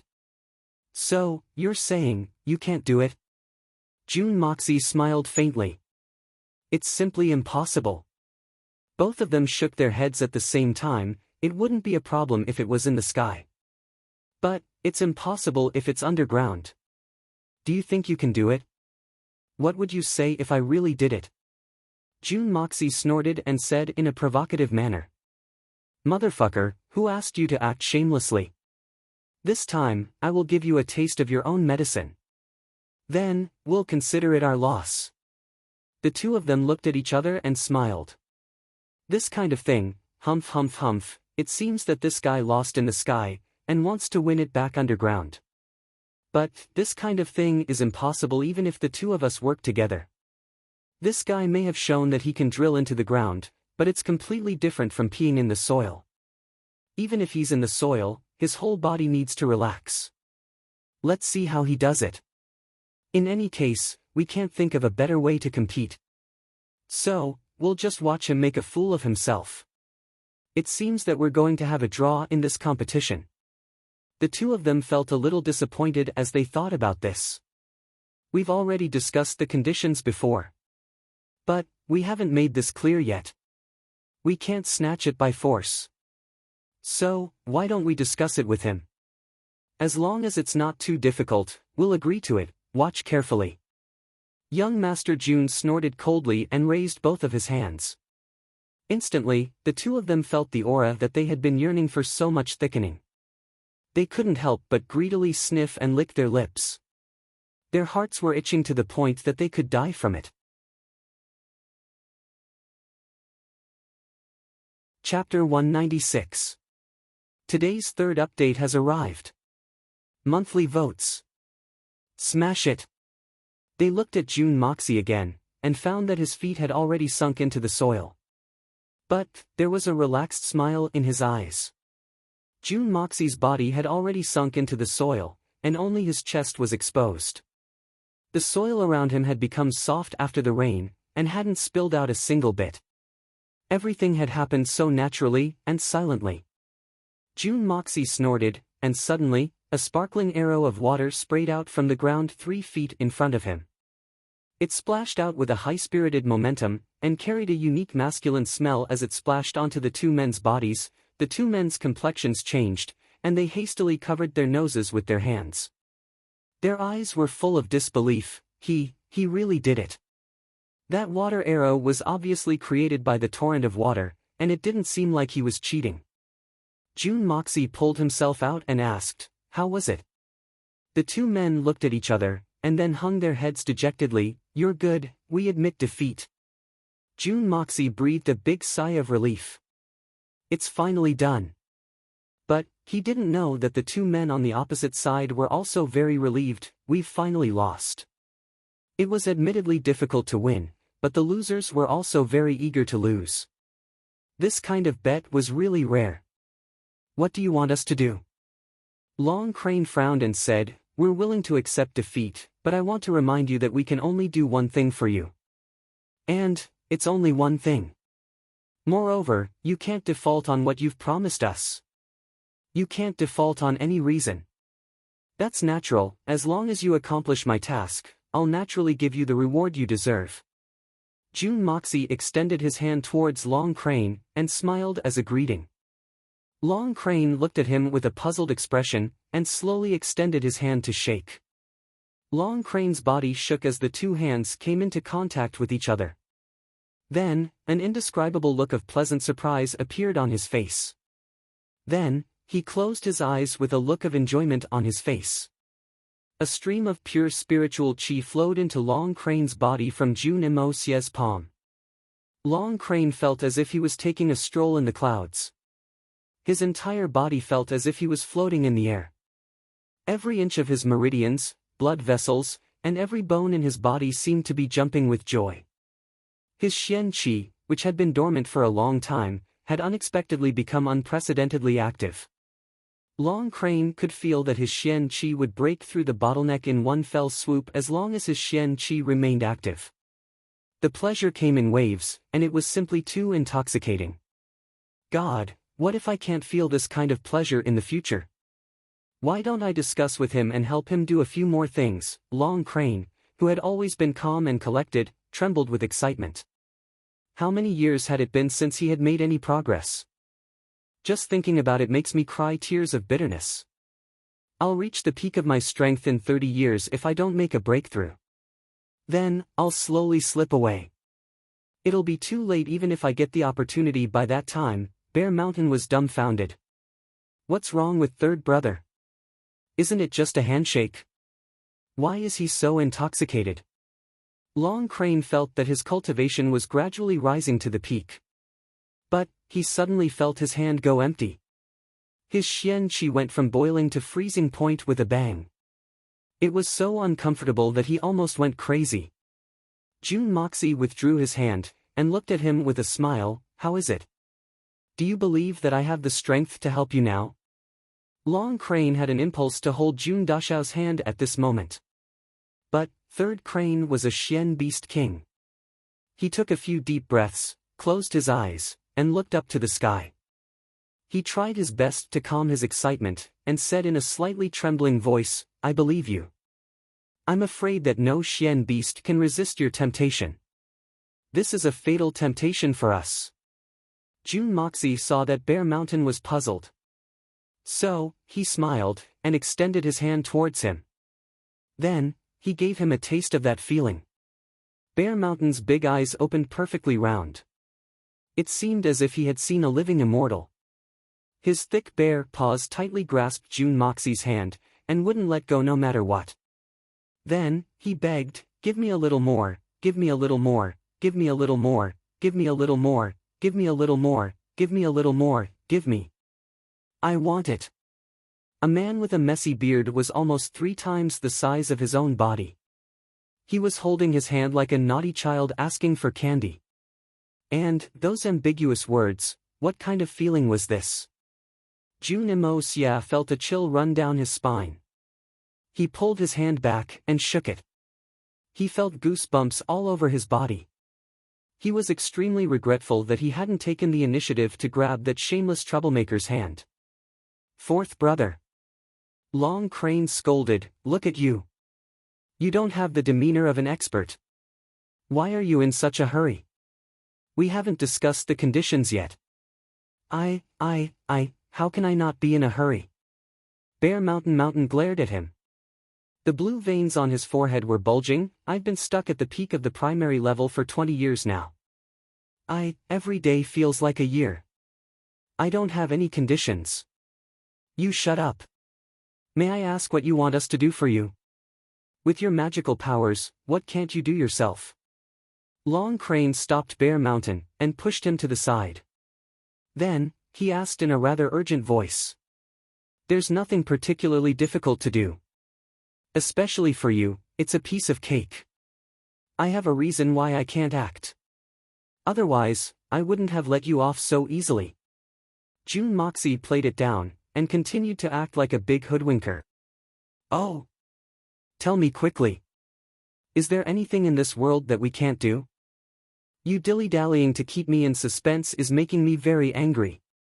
Big Bear jumped up from behind Long Crane, and waved his fists as he spoke impatiently. I'll do it for you no matter what it is. The great Master Li Ju Tian has been making me very uncomfortable lately. In fact, I feel disgusted. June Moxie looked at the two men's faces as he spoke. You go and kill him. What? What kind of joke is this? Long Crane and Bear Mountain roared at the same time. Then, they became dumbstruck. Long Crane and Big Bear had a feeling that something big was about to happen when they had heard the name, Great Master Ju Tian. And, the two of them had almost fainted when they had heard the name, Great Master. He's the second of the 8 Great Masters. He's the second most powerful man in the world. He's not inferior to Yunbei Chen in terms of strength. Wouldn't we have killed Yunbei Chen if we could kill him? It's hard for this mysterious man to speak in such an understated manner. Go and kill the great Master Li Ju Tian. Do you think we're going to kill a chicken? Are you trying to play with us? That's easy. Wouldn't it be like plucking the stars and the moon if we wanted to do it? I reckon that even the eldest brother would only be able to defeat Li Ju Tian. But, he wouldn't be able to kill him. There's only one way to kill Li Ju Tian: create a situation where Li Ju Tian can't escape. Then, the eldest brother and the eldest brother will act at the same time. But, I'm afraid that at least one of the 3 of them will be buried with him even if they have such an advantage. He's risking his life for this. What's wrong? Is it difficult? You can tell me if it's difficult. June Moxie looked at the 2 men and asked in a surprised manner. It's not that it's not difficult at all, it's that it's impossible. Bear Mountain snorted twice. Why don't you tell us to pluck the stars from the sky and kill Li Ju Tian? Do you think it's like slaughtering a pig or a cow? Is it that easy? Let's do something else. What should we do? The Shui Han Manor is the only one who has provoked me. What's the use of asking you to do something else? It's just that it's not convenient for me to do it myself. Otherwise, you wouldn't be able to take advantage of me.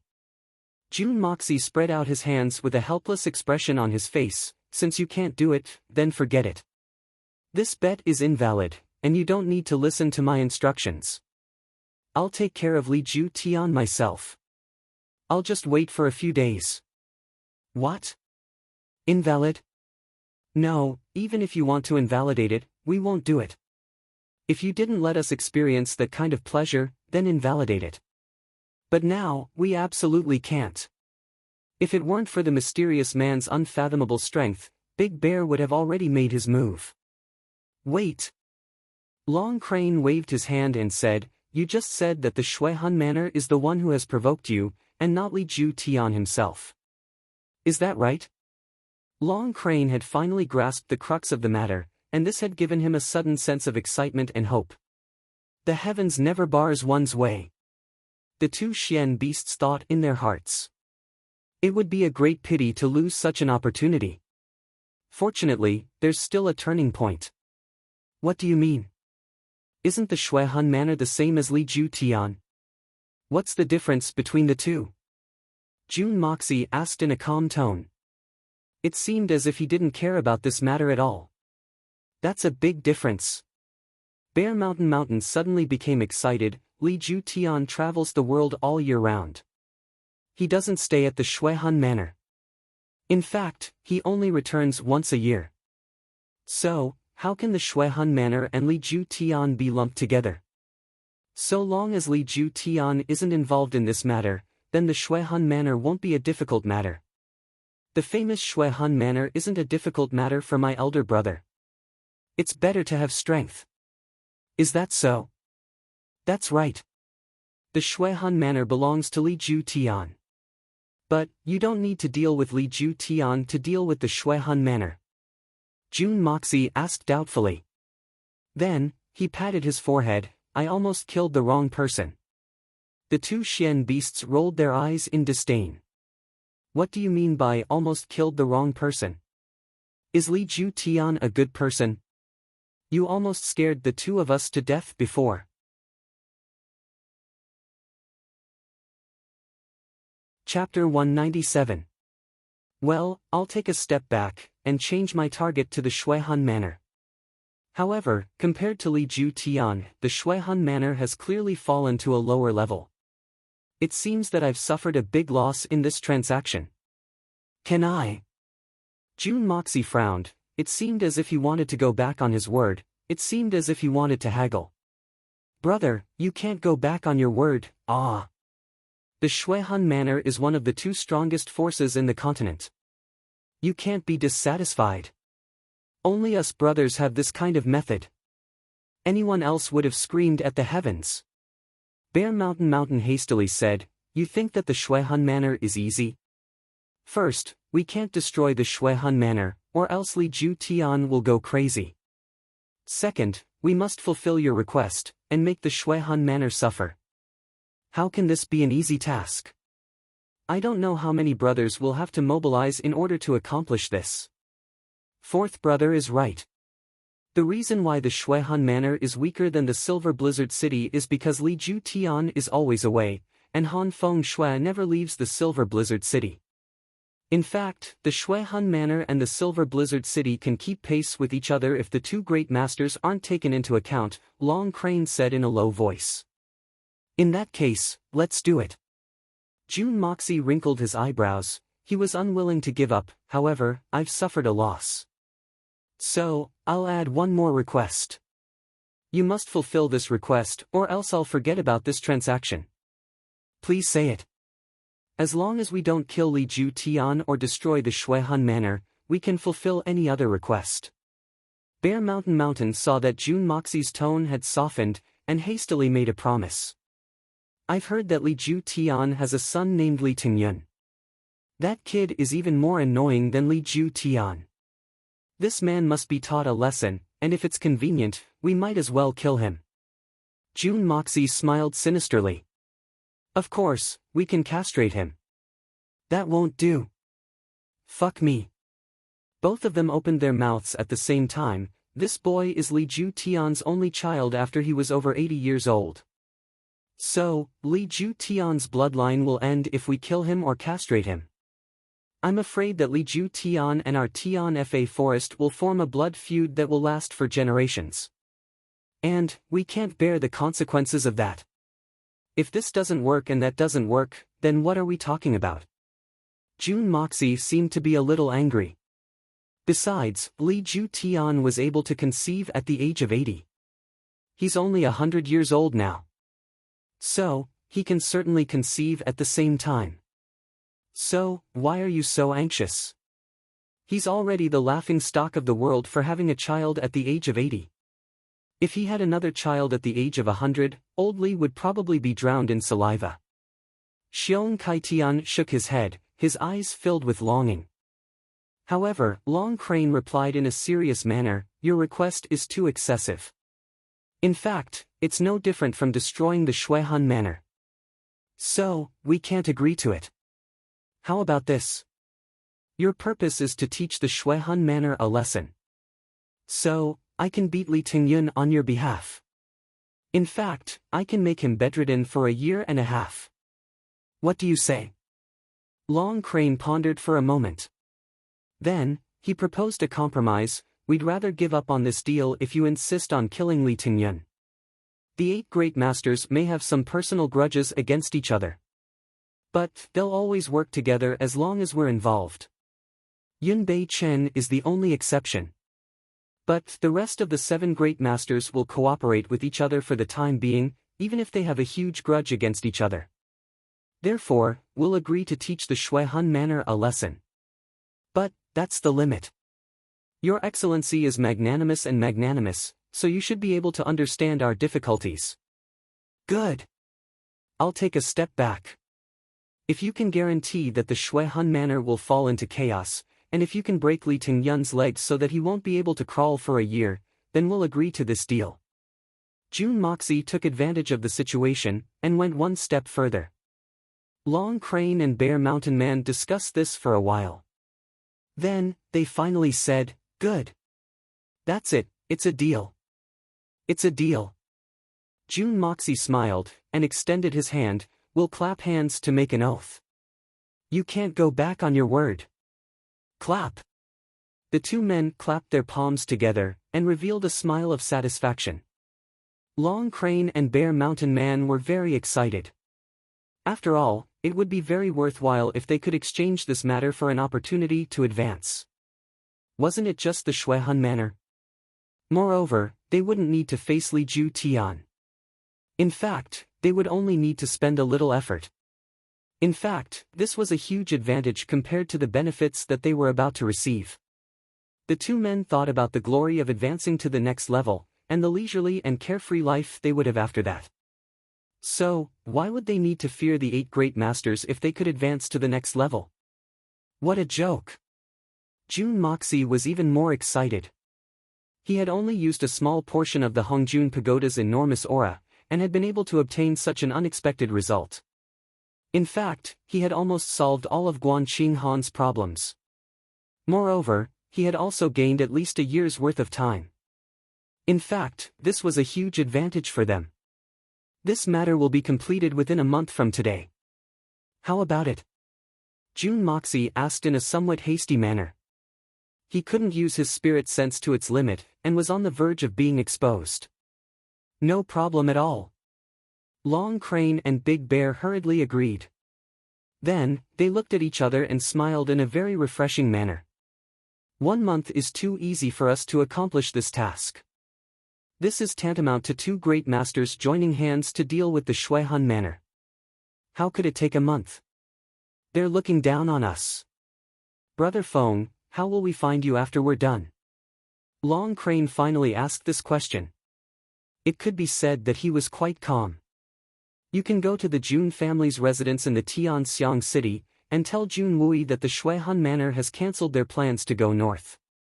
Tell them that the Shui Han Manor has cancelled their plans to go north. Then, wait for a moment, and I'll immediately meet with you. Then, I'll fulfill my promise. Jun Moxie made a solemn vow. He thought in his heart, the Silver Blizzard City and the Shui Han Manor have been dealt with for now. But, it's only a temporary solution. I'll talk to you about the Silver Blizzard City's problem after a month. I'm not afraid that you'll run away since you've taken the bait. Ha ha ha. Jun Dashao's insides were filled with treachery as he laughed twice. Well, there's no time to lose. We 2 brothers will bid farewell here. Long Crane cupped his hands, and then pulled Bear Mountain Man to leave. Wait. There's one more thing I'd like to ask you too. Jun Moxie suddenly called out to the 2 men, may I ask what is the use of the peak level 9 Xian Dan? The 2 men stopped in their tracks as they heard this question. They turned around and looked at him for a while.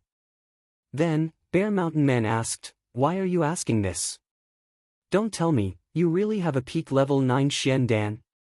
Do you think that I need a peak level 9 Xian Dan with my abilities? I'm just asking since you're arguing with each other. It's fine if you don't want to tell me. We'll take our leave now. Jun Moxie was startled. It seemed that these 2 men were very concerned about this matter.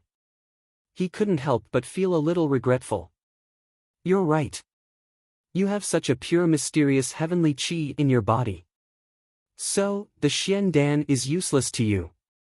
So, you don't need a peak level 9 Xian Dan. Long Crane said with a sincere tone of envy. This mysterious man in front of them not only has a mysterious heavenly qi, but it's also incomparably pure. His strength is unfathomable. even Yunbi-chan wouldn't be any weaker than him. So, why would such a person need a peak level 9 Xian Dan? Long Crane and Big Bear thought this at the same time. They couldn't help but feel ashamed of themselves for gauging the heart of a gentleman with the yardstick of a lowly person. The two men smiled and said, "Actually, there's no harm in telling you. You humans call the Xian Dan. But, we have another name for it. It's the most mystical thing for us Xian beasts. It's also the crystallization of our life's essence. But, even a Shen Xian expert's body will explode if it's used improperly. So, it must be stabilized with the heavenly star grass.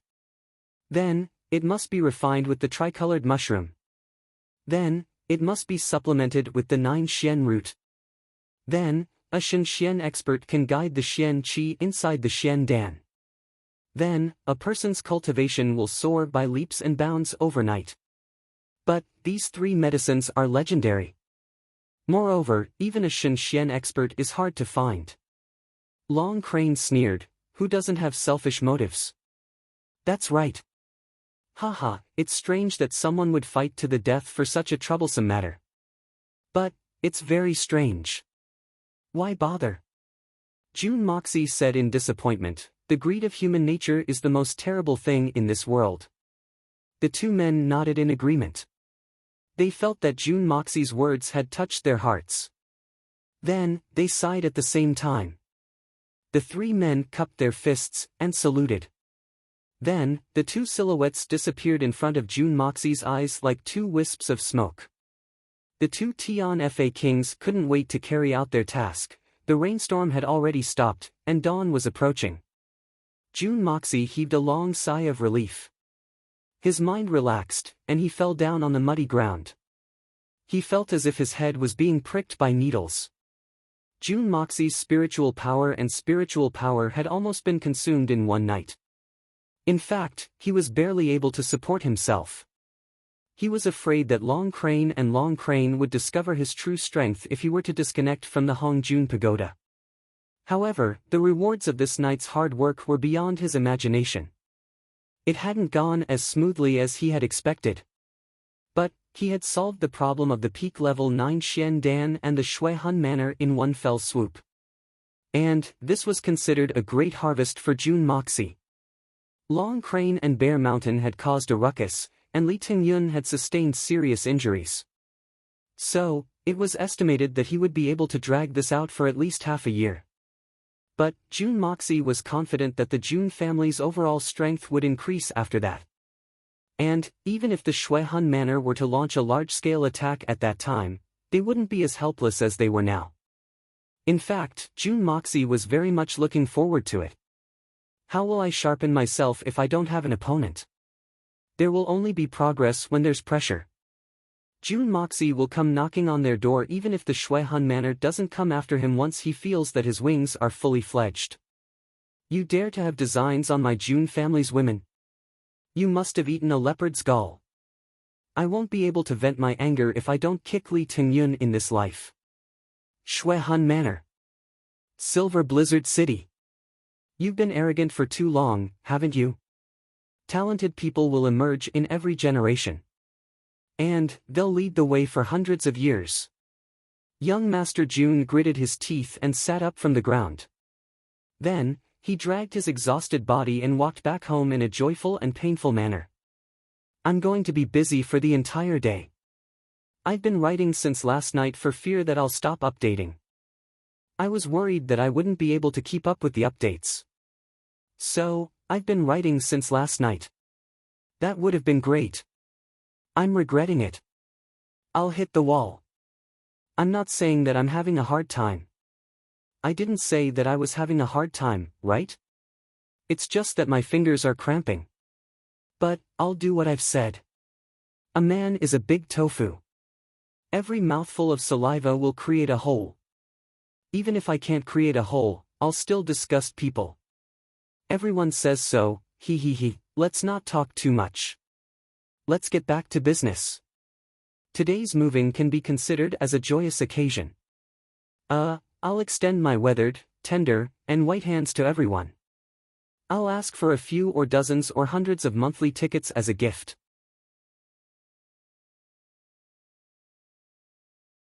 Chapter 198. Jun Moxie had been in a coma for the whole day. The amount of spiritual force he had expended was too much for him to bear. It was almost an overdraft beyond the limit. Even the powerful spirit of the hitman couldn't bear it. Under the tremendous pressure of the two great masters, Shen Xian, he persisted for almost the whole night. Finally, the conditions were negotiated, and the two beasts had left. Jun Moxie finally relaxed. He didn't feel anything when he was under the watchful eyes of powerful enemies. But now that he had relaxed, he almost didn't have the energy to go home. If not for the safety instincts of his previous life as an assassin, he might have collapsed at any time. Jun Dashao was finally able to reach the gate of the Jun family's residence. He was completely exhausted. At this moment, not only was his spiritual force exhausted, but his physical strength was also exhausted. He didn't even have the strength to move a finger. He was carried in by the guards at the gate and laid down on the bed. Then, he lost consciousness. Little Loli Kuer served the entire night without a care in the world, not daring to close her eyes for even a moment. Jun Wu Yan, who had gone to join in on the fun, decided not to participate in it as the level of the people present was too high. He returned home early, his mind clear as he avoided the undeserved calamity. He sat alone in his trademark wheelchair, sitting in his nephew's courtyard for the entire day. His brows were wrinkled, and his face was full of worry.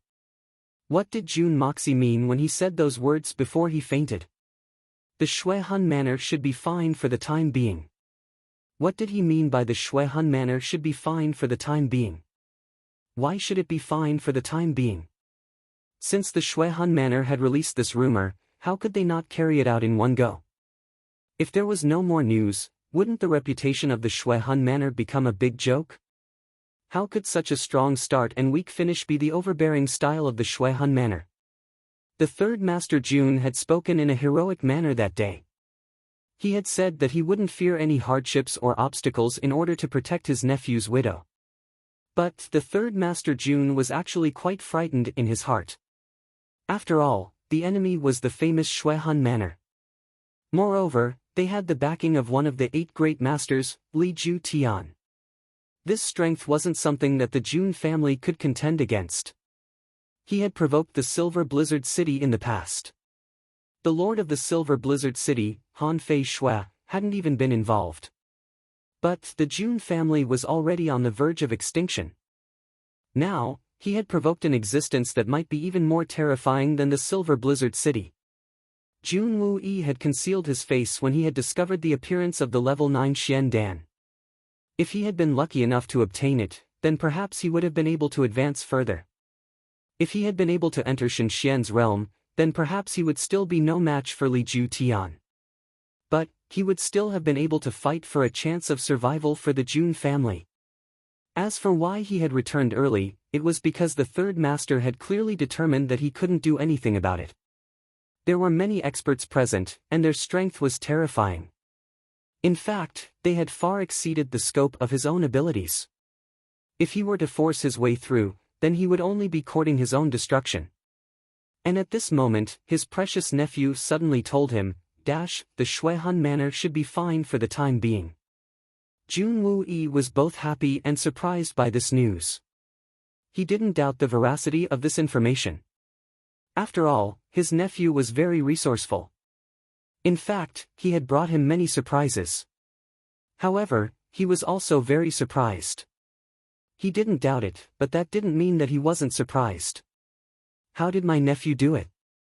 The other side is the 8 great masters, Li Ju Tian. This is truly unimaginable. Guan Qinghan had also come to see him a few times.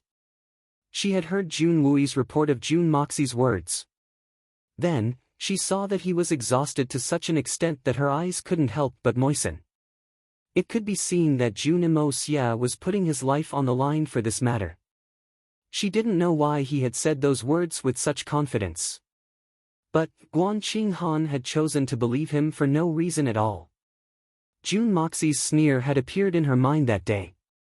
I will kill her before the Jun family is destroyed if things don't work out. I will never let her sit in the Shui Hun Manor's bridal sedan chair. These cruel and cold-blooded words had left Guan Qinghan feeling happy and safe. That was because what she had heard wasn't cruelty or bloodshed. Instead, it was a man who had sworn to protect her with his life. Guan Qinghan quietly stood in the courtyard. She gazed at the drifting clouds in the sky. She recalled the many things that had happened in the past 2 days. Suddenly, she became absent-minded. She felt that her heart was in a mess. She didn't know what she was thinking. Jun Moxie woke up the next day. The lanterns were already lit.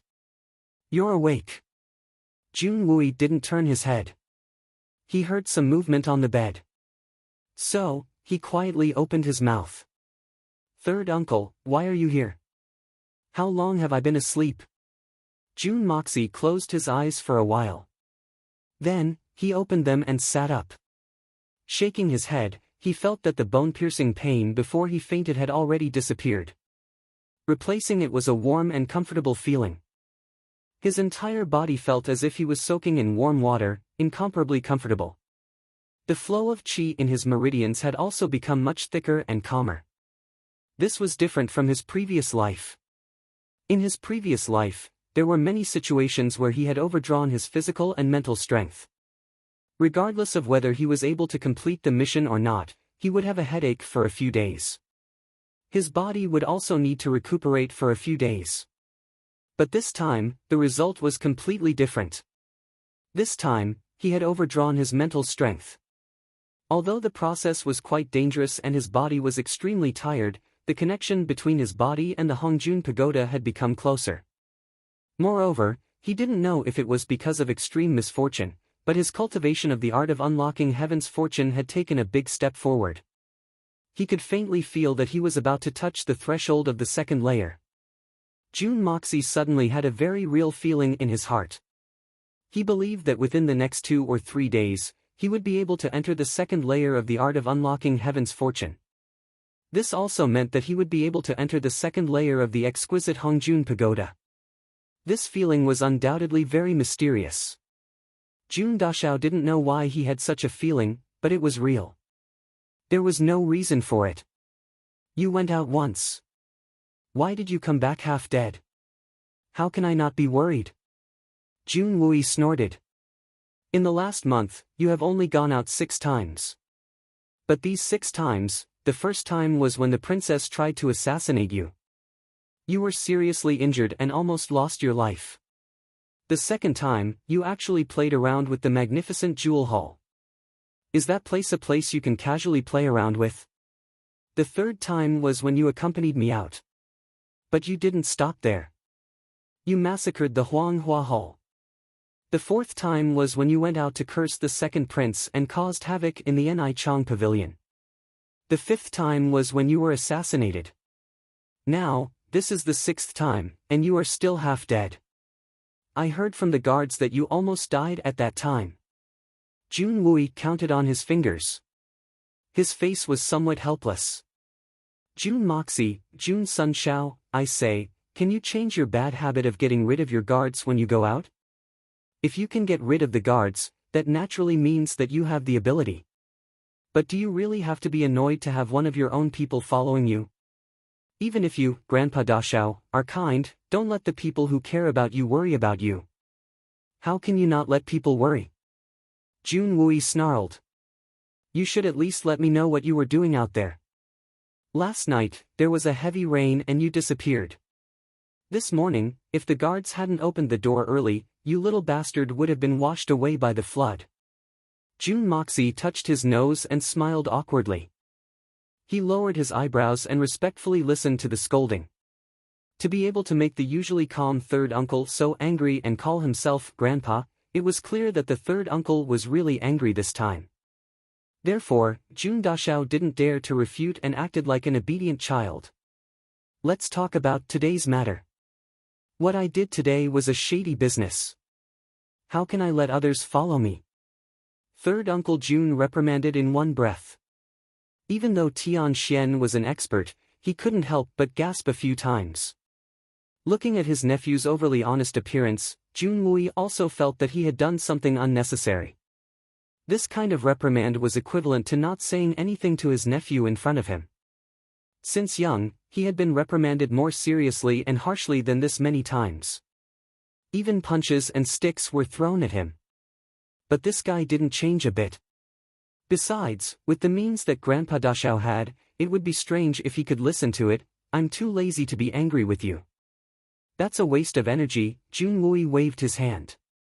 Tell me, what did you mean by the words you said this morning? Junwei's hair stood on end as he thought of the possibility that his nephew might have played tricks on those terrifying people last night. Junwei was so scared that his whole body's hair stood on end. Ah! What words? What do you mean? Jun Moxie didn't have any recollection of it. He raised his head in surprise. This wasn't an act. In fact, he was too tired before he fainted. So, he had forgotten about it. Act! You're still acting in front of me. Third Uncle Jun's anger rose again. He growled in a low voice. The Shuehan Manor is safe for the time being. What words? Oh, the third uncle was talking about that. Jun Moxie's eyes turned rapidly. If the third uncle knew about the shady business he had done last night, he had played with 2 of the 8 great masters. He had also played with the other 4 great masters, Shen Xian. Moreover, he had trained with more than 20 Tian Xian experts and hundreds of Earth Xian experts. Moreover, he had killed 4 of them in seconds. Moreover, he had negotiated with the 2 Xian beast kings for half a night. Would the third uncle collapse on the spot? Would he be scared silly? Even if the third uncle was brave enough to not be scared silly, he would still break his legs. But, he would still be grounded for a period of time. But, he couldn't be grounded right now. It seemed that the truth couldn't be told directly. That's my guess. Well, I guessed it. Jun Moxie braced himself. His expression didn't change. In fact, he even smiled calmly. You're really good at guessing. You're really daring. How can you make random guesses like this? Junwei sneered. He then said as if he was reciting from a book, last night, a large number of peak experts had gathered in the western part of the city. And, they fought. It is said that one of the 8 great masters, Shi Changshao, and the solitary eagle of the grassland also participated in the fight. Moreover, the Yutang Empire's imperial preceptor, Fei Mengchen, the 3rd, 6th, and 9th great elders of the Silver Blizzard City, and many other Shen Xian experts were also present. In addition, the Li family's eldest young master, Li Yuran, and the cold-blooded master, Lei Wu Bei's 10 disciples were also present. Moreover, the legendary Tian Fa King was also present at the scene. The reason for this incident is said to be that a black-clothed masked man had appeared with the legendary level 9 Xian Dan some time ago. And, it has been confirmed that the Xian Dan has fallen into the hands of the Tian Fa King. Junwei spoke in detail as if he was very familiar with them.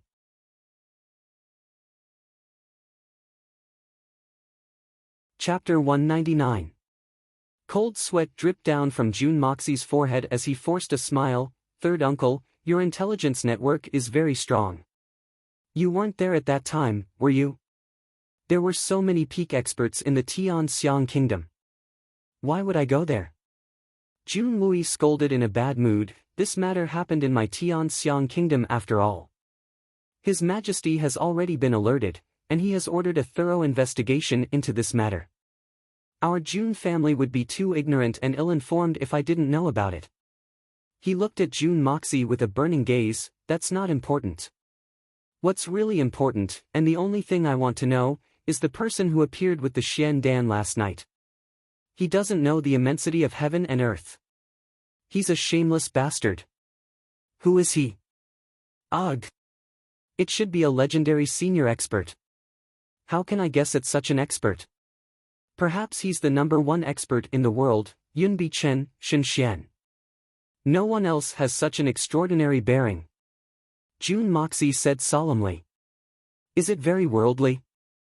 Junwei's expression was like a volcano that was about to erupt. I gave you a level 6 Xiandan a few days ago. Now, take out that Xiandan for me to see. That Xiandan is lying in Long Crane's arms. How can I take it out? Do you really think I can make something out of nothing? It's just a level 6 Xiandan, Jun Moxie rolled his eyes, lost it. Well, lost it. You didn't throw it to the king of Tianfa, did you? Jun Wui nodded slowly, very good, very strong. Since you woke up, I have asked you a lot of questions, and you have given me a lot of lies. Jun Moxie, Master Jun Sun Shao, you have really grown up, you have become a promising man. I don't know why you're so sure. I don't know how you managed to escape. I don't know how you managed to deceive those people. I also know that you lied because you didn't want me to worry, but... Jun Wui spoke slowly in a calm tone. Jun Moxie was frightened and wanted to get out of bed. Third uncle, I need to pee. I can't take it anymore, hold it in. If I really can't hold it in, I'll pee in my pants or under my blanket. Jun Wui roared. With a bitter face, Jun Moxie didn't dare to move. Third Master Jun continued. I will still punish you according to the law. Guan Qinghan was anxiously pacing back and forth in the courtyard. When she heard that Jun Moxie had woken up, the third uncle went in. Although Jun Sunshao was her brother-in-law, it was still a young man's bedroom. So, Guan Qinghan naturally didn't want to barge in. So, she waited outside.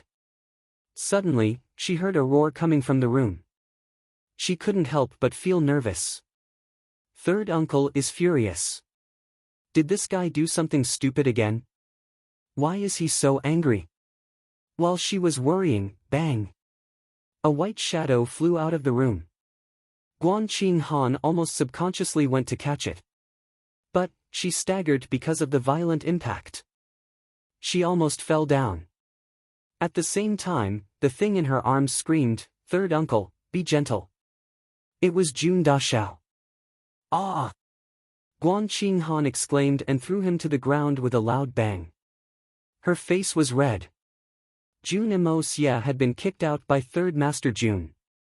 Although he was screaming, he had already adjusted his posture in midair. He was absolutely confident that he could land safely. Who would have thought that he would fall into the warm and fragrant embrace of a soft jade? The moment he screamed, a refreshing fragrance rushed into his nostrils. The object on his back felt extremely soft, and it seemed as if it had bounced back a little. Just as he was about to enjoy it, he was thrown out again. This time, he didn't have the time to adjust his posture. Maintaining a free-falling posture, he landed solidly on the ground.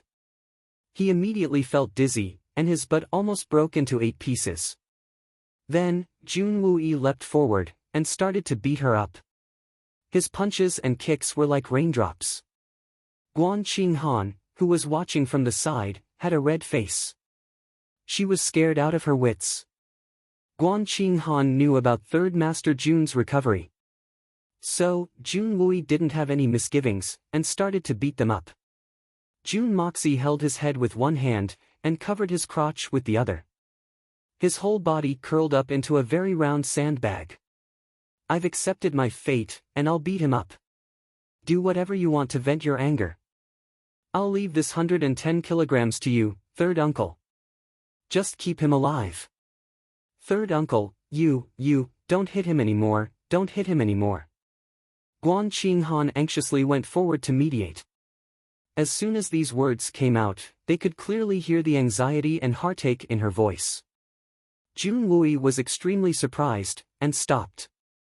Even Jun Moxie, who was on the ground, opened his eyes wide in astonishment. The uncle and niece duo stared at Guan Qinghan at the same time. Then, they looked at each other, and saw the disbelief in each other's eyes.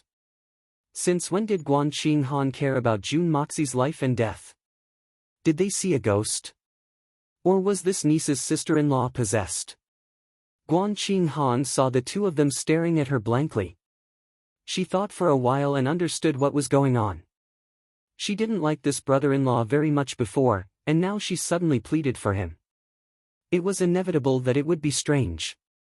But, why would I plead for him? As Guan Qing Han thought about it, her cold face blushed to her ears. She couldn't help but stomp her feet. She was a little angry out of shame. I'm just afraid that third uncle will be tired. Beat him up, beat him up. Just beat him to death. After she finished speaking, she felt that her voice was almost coquettish. She couldn't help but feel embarrassed again. Seeing that the two of them were staring at her with their eyes wide open, as if they were going to pop out of their eyes at any time, she snorted hatefully and quickly walked away. I didn't see wrongly just now. I didn't hear wrongly either. Is that person really my sister-in-law? Jun Moxie scratched his head in a daze. This posture was very similar to Yi Xiu's. It seems, that's right. Jun Wu-yi also spoke in an uncertain tone. Then, he suddenly became angry. Who told you to stand up? It seems that you're not being honest. He continued to practice punching that sandbag. A long time passed. Then, Jun Wu-yi swung his arm in a satisfied manner and said, Tomorrow is the anniversary of your father's death. Come with me to the family's ancestral hall to burn incense. Then, go to the cenotaph that the soldiers have erected for your father. You must fulfill your responsibilities as a son, understand? Jun Moxie hummed and said, Understood. Jun Wu-yi rubbed his wrists as he sat down in his wheelchair. Then, he pushed the wheelchair and left in a satisfied manner. He walked to the courtyard's entrance. Then, he turned around and asked, Shuihan Manor. What happened? It's really settled. Jun Moxie wanted to cry, but no tears came out. Jun Wu-yi left. Awesome. It could only be said that Jun Wu-yi was very cool. Finding an excuse to teach this kid a lesson was the greatest pleasure that Jun Wu-yi had had in recent times. The next day, the sky was still gloomy. Jun Moxie and Jun Wu-yi were sitting in a wheelchair and standing quietly. They looked at the cenotaph that could be described as magnificent. Both of them were extremely restless. This cenotaph had already exceeded the scope of a cenotaph. It was more like a palace that had been built next to a military camp. Even Jun Wu-yi had to pass through 8 sentry posts to reach this place. Moreover, it was obvious that there were countless hidden guards on both sides of the road. A cenotaph was actually guarded to such an extent. 8 extremely thick and sturdy stone pillars supported a dome. At the 2 sides were 2 complete boulders that towered over the ground, facing the direction they came from. They were both flat and tidy, with a few words carved on them. On the left side, the wind and clouds listen to the ruler's command. On the right side, heaven and earth, your majesty roams. On the ground, there were steps that were neatly paved with bluestone. On both sides, there was a group of majestic stone statues that were as big as a normal person, mounted on horses and holding spears. As they walked further, on both sides, there were 4 majestic stone statues. Each of them had their hands on the hilt of their swords, looking straight ahead. Although they were stone statues, they were carved so vividly that they exuded an awe-inspiring aura. These 8 stone statues were carved according to the appearance of real people. They were your father's personal guards. People called them the 8 White Generals. Ever since Big Brother entered the army, these 8 people had been by his side. Until he died in battle at Tianguanling, they never left. Jun Wu-yi looked at the 8 stone statues, his eyes projecting deep emotions. His tone was unusually low, with a strong sense of nostalgia. Sharing life and death, sharing glory and splendor, white guard, blood robe evil, righteousness piercing through the rainbow, no regrets, blood soaking through the heavens. Who could compare to him? Jun Wu-yi recited in a low voice as he walked forward slowly. His eyes lingered on every stone statue. Jun Moxie could not help but be in awe. Unknowingly, he straightened his back a little. The entire cenotaph was clean, without a speck of dust. After a rainstorm, in such a late autumn season, there was not a single leaf, not a single stalk of grass, not even a single water stain. There are people in charge of this place in the army camp. There is another unwritten rule in the army: no matter who, as long as Big Brother's cenotaph is covered with dust, It is a capital crime. Must be executed immediately. Although it is not a written rule, it is far stricter than the military law. There are no exceptions. No one has ever dared to go against it, and no one can. Jun Wui said in a low voice as he slowly pushed his wheelchair and walked all the way in. Jun Moxie quietly accompanied him, his heart was already shaken. It could be seen from this point that the military's love for his father had obviously reached an extremely high level. Perhaps, in the hearts of Tian Xiang's soldiers, the former white commander Jun Wuhui was a god. A god of war. Under the dome, in the central position, there was a tall stone statue of a middle-aged general riding a horse. His body was straight, his eyebrows were like swords, and his eyes were bright and full of expression. Between his eyebrows, there was a domineering aura of a decisive battle. His right hand was hanging at his waist, and his left hand was holding the reins of the horse. The corners of his mouth were curled up in a cold and grim smile. It seemed as if thousands of miles of rivers and mountains were under his feet, and hundreds of millions of creatures were under his control. The cloak behind him also seemed to be fluttering in the wind. Although it was only a stone statue, it faintly revealed a majestic and mighty aura of a monarch overlooking the world and shaking the winds and clouds. Let me inform everyone here. The evil monarch's updates will be concentrated in the afternoon and evening. If there are updates in the early morning or the morning, then it means that there will be more updates, or an outbreak. Perhaps it would be more enjoyable for everyone to watch if they gathered together like this. Well, if the brothers and sisters have different opinions, you can leave a message in the book review section. Yesterday, when we moved, we helped out with some drinking. Occasionally, we didn't drink, so we made a bet. For every glass of white wine we drank, we would eat a steamed bun. As a result, we ate 9 steamed buns. We were so full that we couldn't sleep at night. At 2:00 in the morning, we got up to practice capture the enemy to digest our food. At 5:00 in the morning, we ran all over the neighborhood, looking for a pharmacy to buy digestive pills. What a miserable life.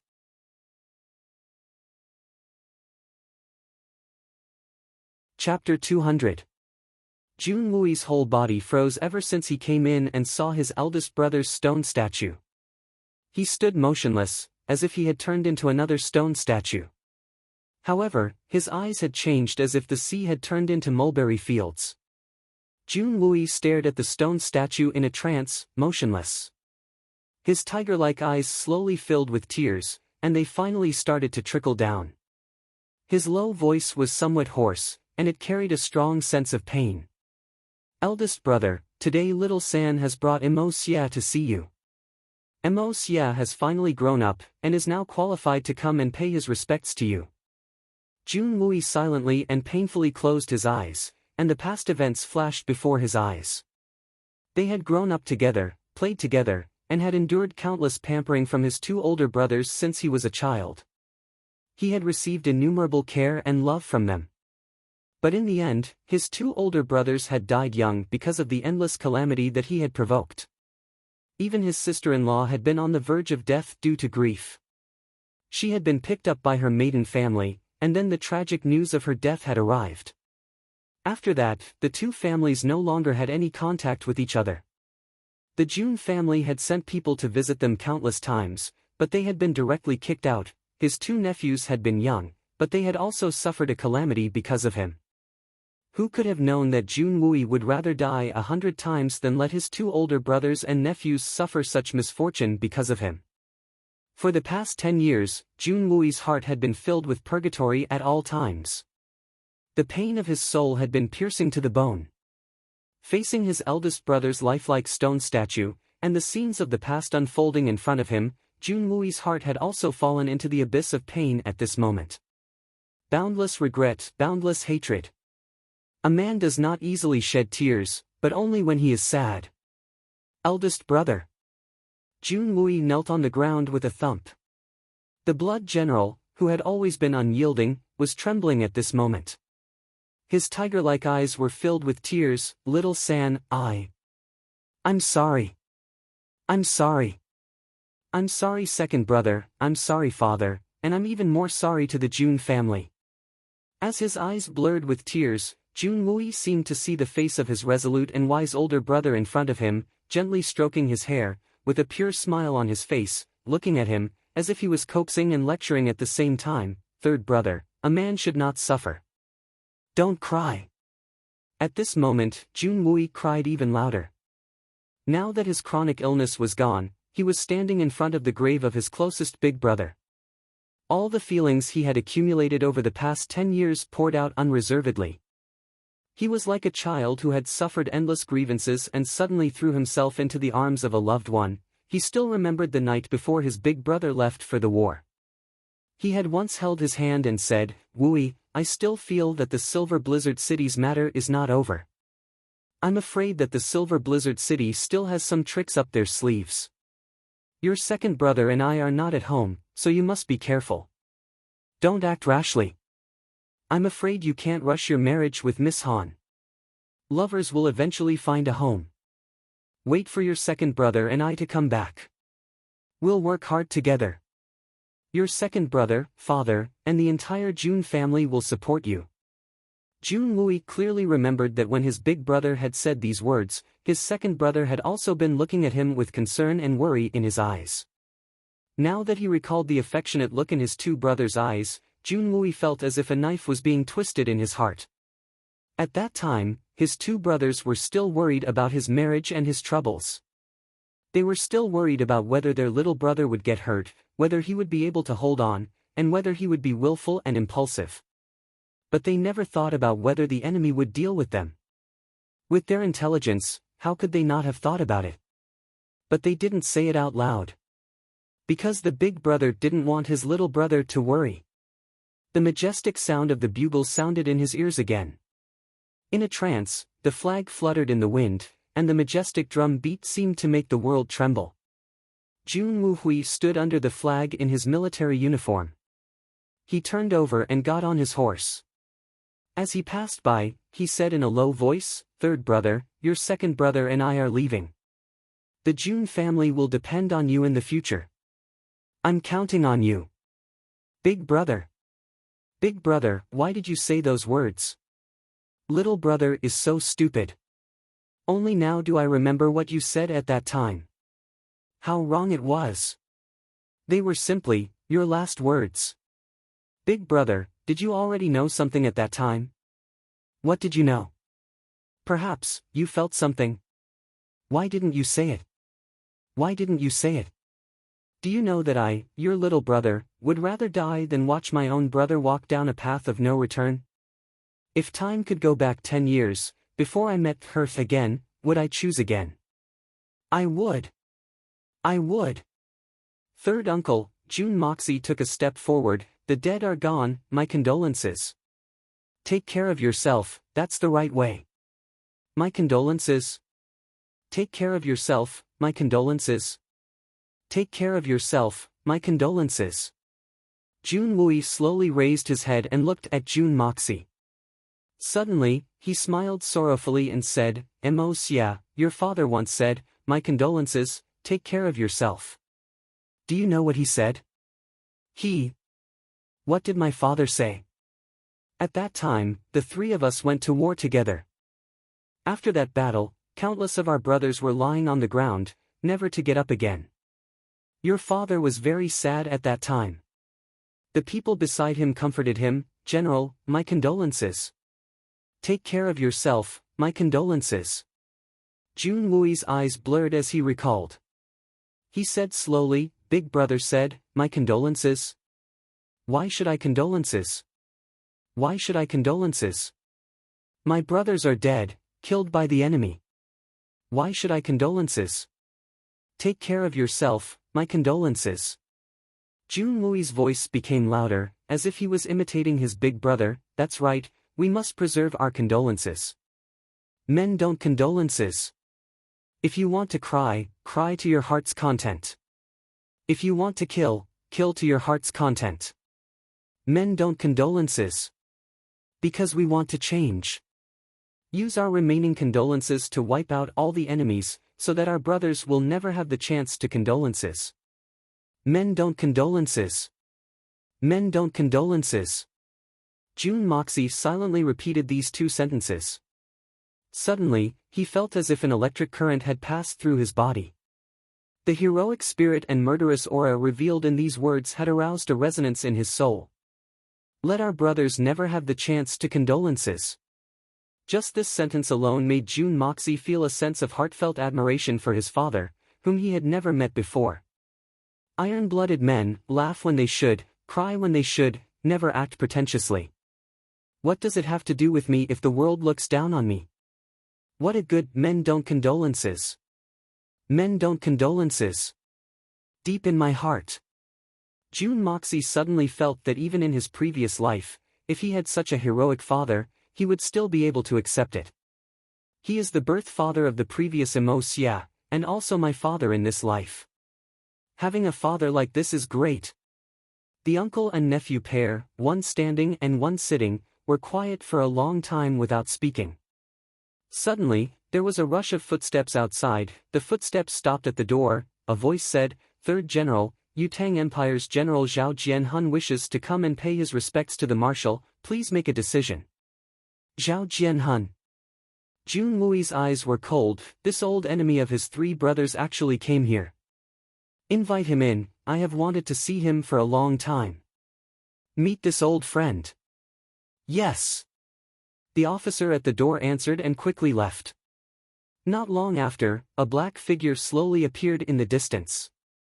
This person's stature was unusually tall, wearing a black cloak, black robes, black face, and his whole body was like a cold and hard piece of black steel, walking forward with a majestic gait.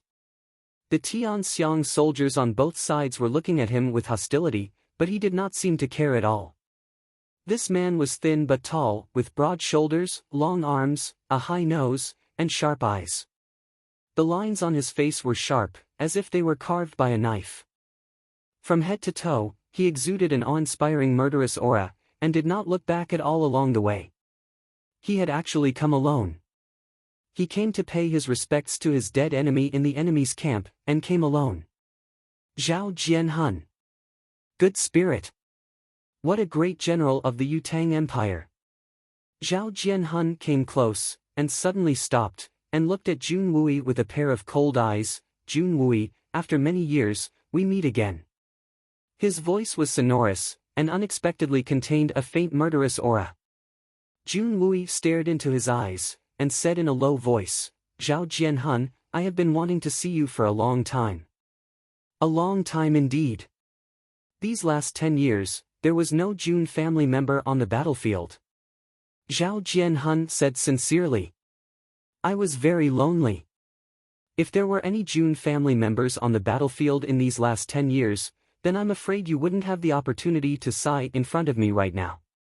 Jun Wui looked at him Lenglang, because you would have been reincarnated a long time ago. Although Zhao Jianhun's words were arrogant, but from the tone of his voice, it was clear that he was sincerely regretful, and was certain that only the Jun family was worthy of being his opponent. But in Jun Wui's ears, even though he clearly understood the meaning behind his words, but as a soldier, his sense of honor still made a subconscious counterattack against these words.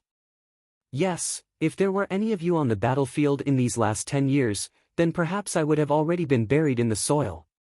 But you weren't there. Why weren't you there? Zhao Jianhun's voice was unexpectedly angry. The tone of this Yutang general not only surprised the Jun family's third master, but also made Jun Dashao scratch his head. Isn't this guy a famous general of the Yutang Empire? Although his victory in the past was somewhat unclear, but he himself was the only general who had not been defeated by the white commander Jun Wu Hui, and besides the three Jun brothers, he had rarely been defeated. Could it be that all these years his father and second uncle had fallen, and third uncle had also been crippled, making it difficult for him to go to the battlefield? Could it be that this guy's brain had been damaged because of all the victories he had won? Zhao Jianhun arrived in front of Jun Wu Hui's stone statue, and stood still for a long time. His face became serious, and his whole body became straight. His eyes revealed a sincere respect, and he bowed deeply 3 times, and didn't straighten up for a long time. After standing up straight, his sharp eyes and the eyes of the stone statue stared closely at each other, and his eyes were unexpectedly filled with worship towards this former enemy of his. He sighed a little and said, Jun Wui, do you know? I, Zhao Jianhun, have been in the army since I was young, and have been on the battlefield for half my life. But in this world, there are countless heroes, and famous generals, but only one person can make me, Zhao Jianhun, admire him from the bottom of my heart. I admire him from the bottom of my heart. This man's name is Jun Wu Hui.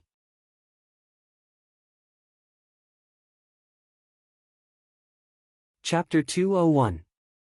Zhao Jianhun looked reverently at the statue of the enemy in front of him. I have fought against Jun Wu Hui on the battlefield for 29 times, and I have never won.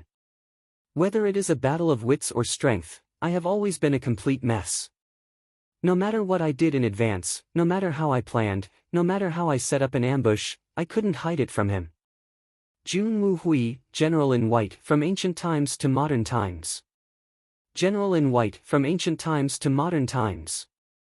For the number one person in the enemy's army to say such words, it can be regarded as the highest evaluation.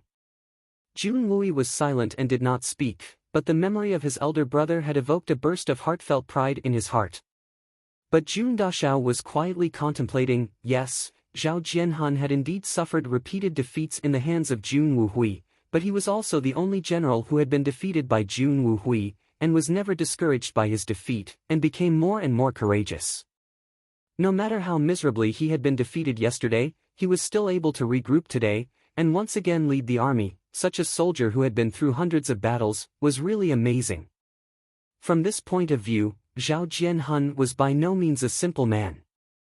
At that time, the two countries were at war, and although Jun Wu Hui and I knew each other, but every time we met, it was on the battlefield, and we were mortal enemies.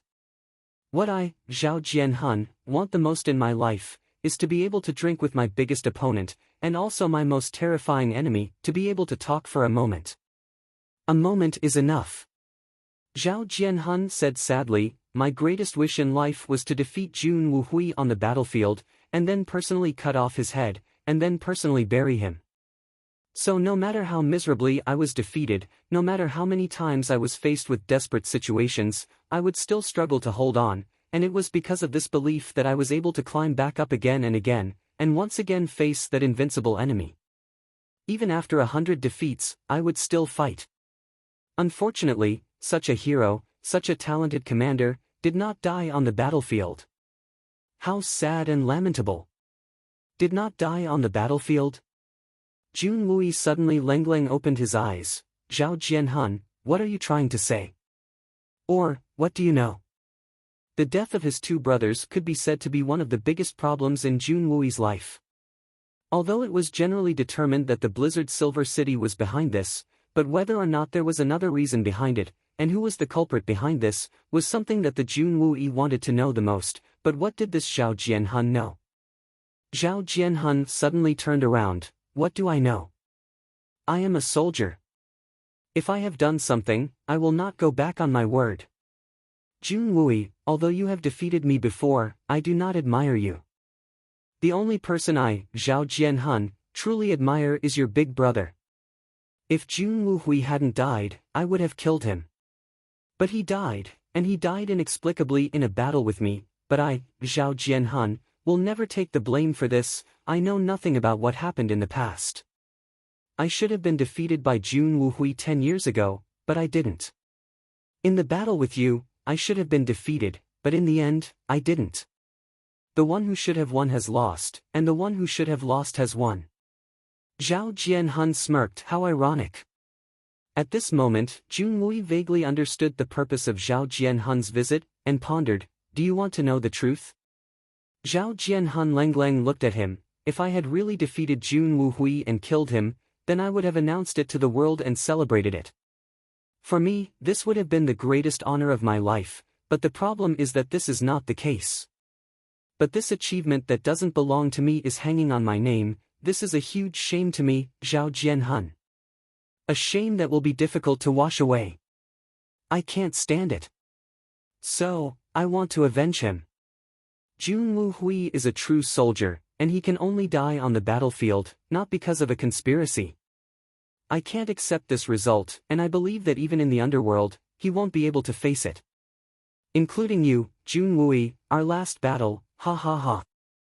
Zhao Jianhun's laughter was not loud, but it was very mournful. You are also a soldier. If such inexplicable victories happen to you one after another, what would you do? Maybe some people would be secretly happy, but it would definitely not be me. Jun Wui was silent. Jun Wui, I ask you. How did Jun Wui die? How did you lose? Zhao Jianhun glared fiercely at Jun Wui. Tell me the truth. The truth. Jun Wui tilted his head, and his face twitched. I also want to know. With Zhao Jianhun's status in the Yutang Empire, it can be said that he could summon the wind and summon the rain, but in the face of the Silver Blizzard City's experts, Zhao Jianhun was no better than an ant. Jun Wui certainly didn't want Zhao Jianhun to live in this world, but as Zhao Jianhun said, Jun Wui was also a proud soldier, and he believed that he would always be so. He would only want Zhao Jianhun to die on the battlefield, and it would be best if he was killed by himself. In any case, he didn't want Zhao Jianhun to come to the Silver Blizzard City to avenge Jun Wui, and then die in such an inexplicable way. In fact, Jun Wui had only vaguely guessed the truth of the matter. However, the third Master Jun didn't know who had attacked his eldest brother, second brother, and his two nephews. In fact, even the person who had attacked him was a mystery. This was the Jun family's enmity, and there was no need to implicate others, no matter who this other was. Zhao Jianhun, this matter is not something you can meddle in. If they can deal with my eldest brother and second brother, then they can deal with me. If they want to deal with you, then it would be just as easy. Jun Wui Lengleng said, Zhao Jianhun, don't overestimate yourself. Although I also want you to die quickly, but just as you think, I don't want you to die in such an inexplicable way. The burial ground of a soldier is always the battlefield, and that is the paradise. So, you already knew that the defeat of the three Jun brothers had nothing to do with this Zhao? Zhao Jianhun stepped forward in a somewhat agitated manner. Of course. You Zhao Jianhun may be the Yutang Empire's #1 general, but if you want to defeat the three of us, then you're not qualified. Jun Wui snorted and lightly said, you don't have that kind of ability. Thank you. Thank you. Being belittled by Jun Wui like this, Zhao Jianhun was actually very happy, very grateful, and very excited. Jun Wui, you're also an ever-victorious general, and perhaps you'll never know how I've felt all these years of sudden victories. For the last 10 years, I've been bathed in blood on the battlefield, and it's not like I've never been defeated, but I've always been able to fight back and win because I can't accept that I've lost to anyone other than the Jun brothers, but no matter where I go, I can feel that there are many people behind me. Look at this guy, he's so lucky to win so many battles. Other people win battles with real swords and spears, but he's the only one who's extremely lucky. No matter how miserable his defeat is, he'll always be able to fight back and win. Good general, luck is really a part of strength, and a big part. This is the greatest humiliation to a soldier. A soldier doesn't believe in luck. The only thing that matters is strength. Zhao Jianhun's voice became louder, and he roared hysterically, do you think I don't have strength? I've never tasted defeat in 10 years, no matter how hard it is, the final result will always be decided by me. Why does everyone think that I'm lucky? If I knew this earlier, I'd rather die in battle. Jun Moxie silently looked at Zhao Jianhun. The moment the other party came in, Jun Moxie could see that this was a true soldier. Hearing this, he understood even more. Perhaps in Jun Moxie's heart, he disapproved of the other party's pedantic way of thinking, but he couldn't help but admire, and also couldn't help but agree. This is a soldier, a real iron-blooded soldier. Open and aboveboard, with real swords and spears, not believing in luck, not believing in fate. Even if you die, you'll stand. Even if you die, you'll die on the battlefield. Die with a forward posture, defend your pride and the dignity of the country, and leave an immortal back, just like the Great Wall, for future generations, for the country. As long as you die for the country, there's no need to die in battle. The unique pride of a soldier, at this moment, was vividly expressed by Jun Wui and Zhao Jianhun. Whether friend or foe, such a soldier was worthy of respect.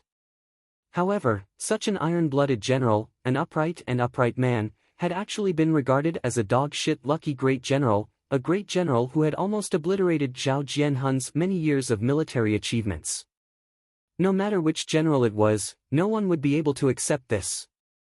Jun Wui and Zhao Jianhun, former enemies, and biggest rivals, both of them talked a lot. In front of the cenotaph of the white general, Jun Wuhui, the two talked for a long time. Although they were tit for tat, but they also appreciated each other's talents. From beginning to end, Jun Moxie didn't interrupt even half a word. He knew that this moment belonged to the two of them. Both of them were veterans, and they were warlords who were once opponents. Until the end, Zhao Jianhun intentionally or unintentionally said something that caught Jun Moxie's attention. The Jun family and the Dugu family are currently in a bad situation in Tianxiang. Why do you say that? Jun Wui asked, is it possible that Brother Zhao has heard some news? Is that country targeting us? Do you still need other countries to target you?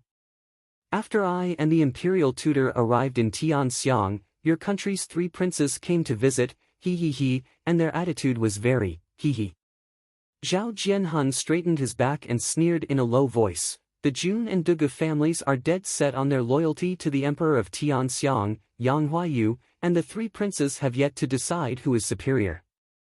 Your emperor is intent on maintaining the balance, and has yet to decide who will be the next crown prince, so the 3 princes can't wait any longer. If they want to succeed, then mutiny is their only option.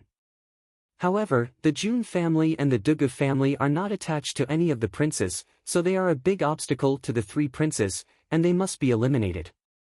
Moreover, the Dugu family still has an unmarried daughter, Yuning, and I believe that if one of the princes successfully pursues her, then what about the Jun family? Even if the princess marries, it will only be the emperor's favor, right? And it does not belong to the 3 princes.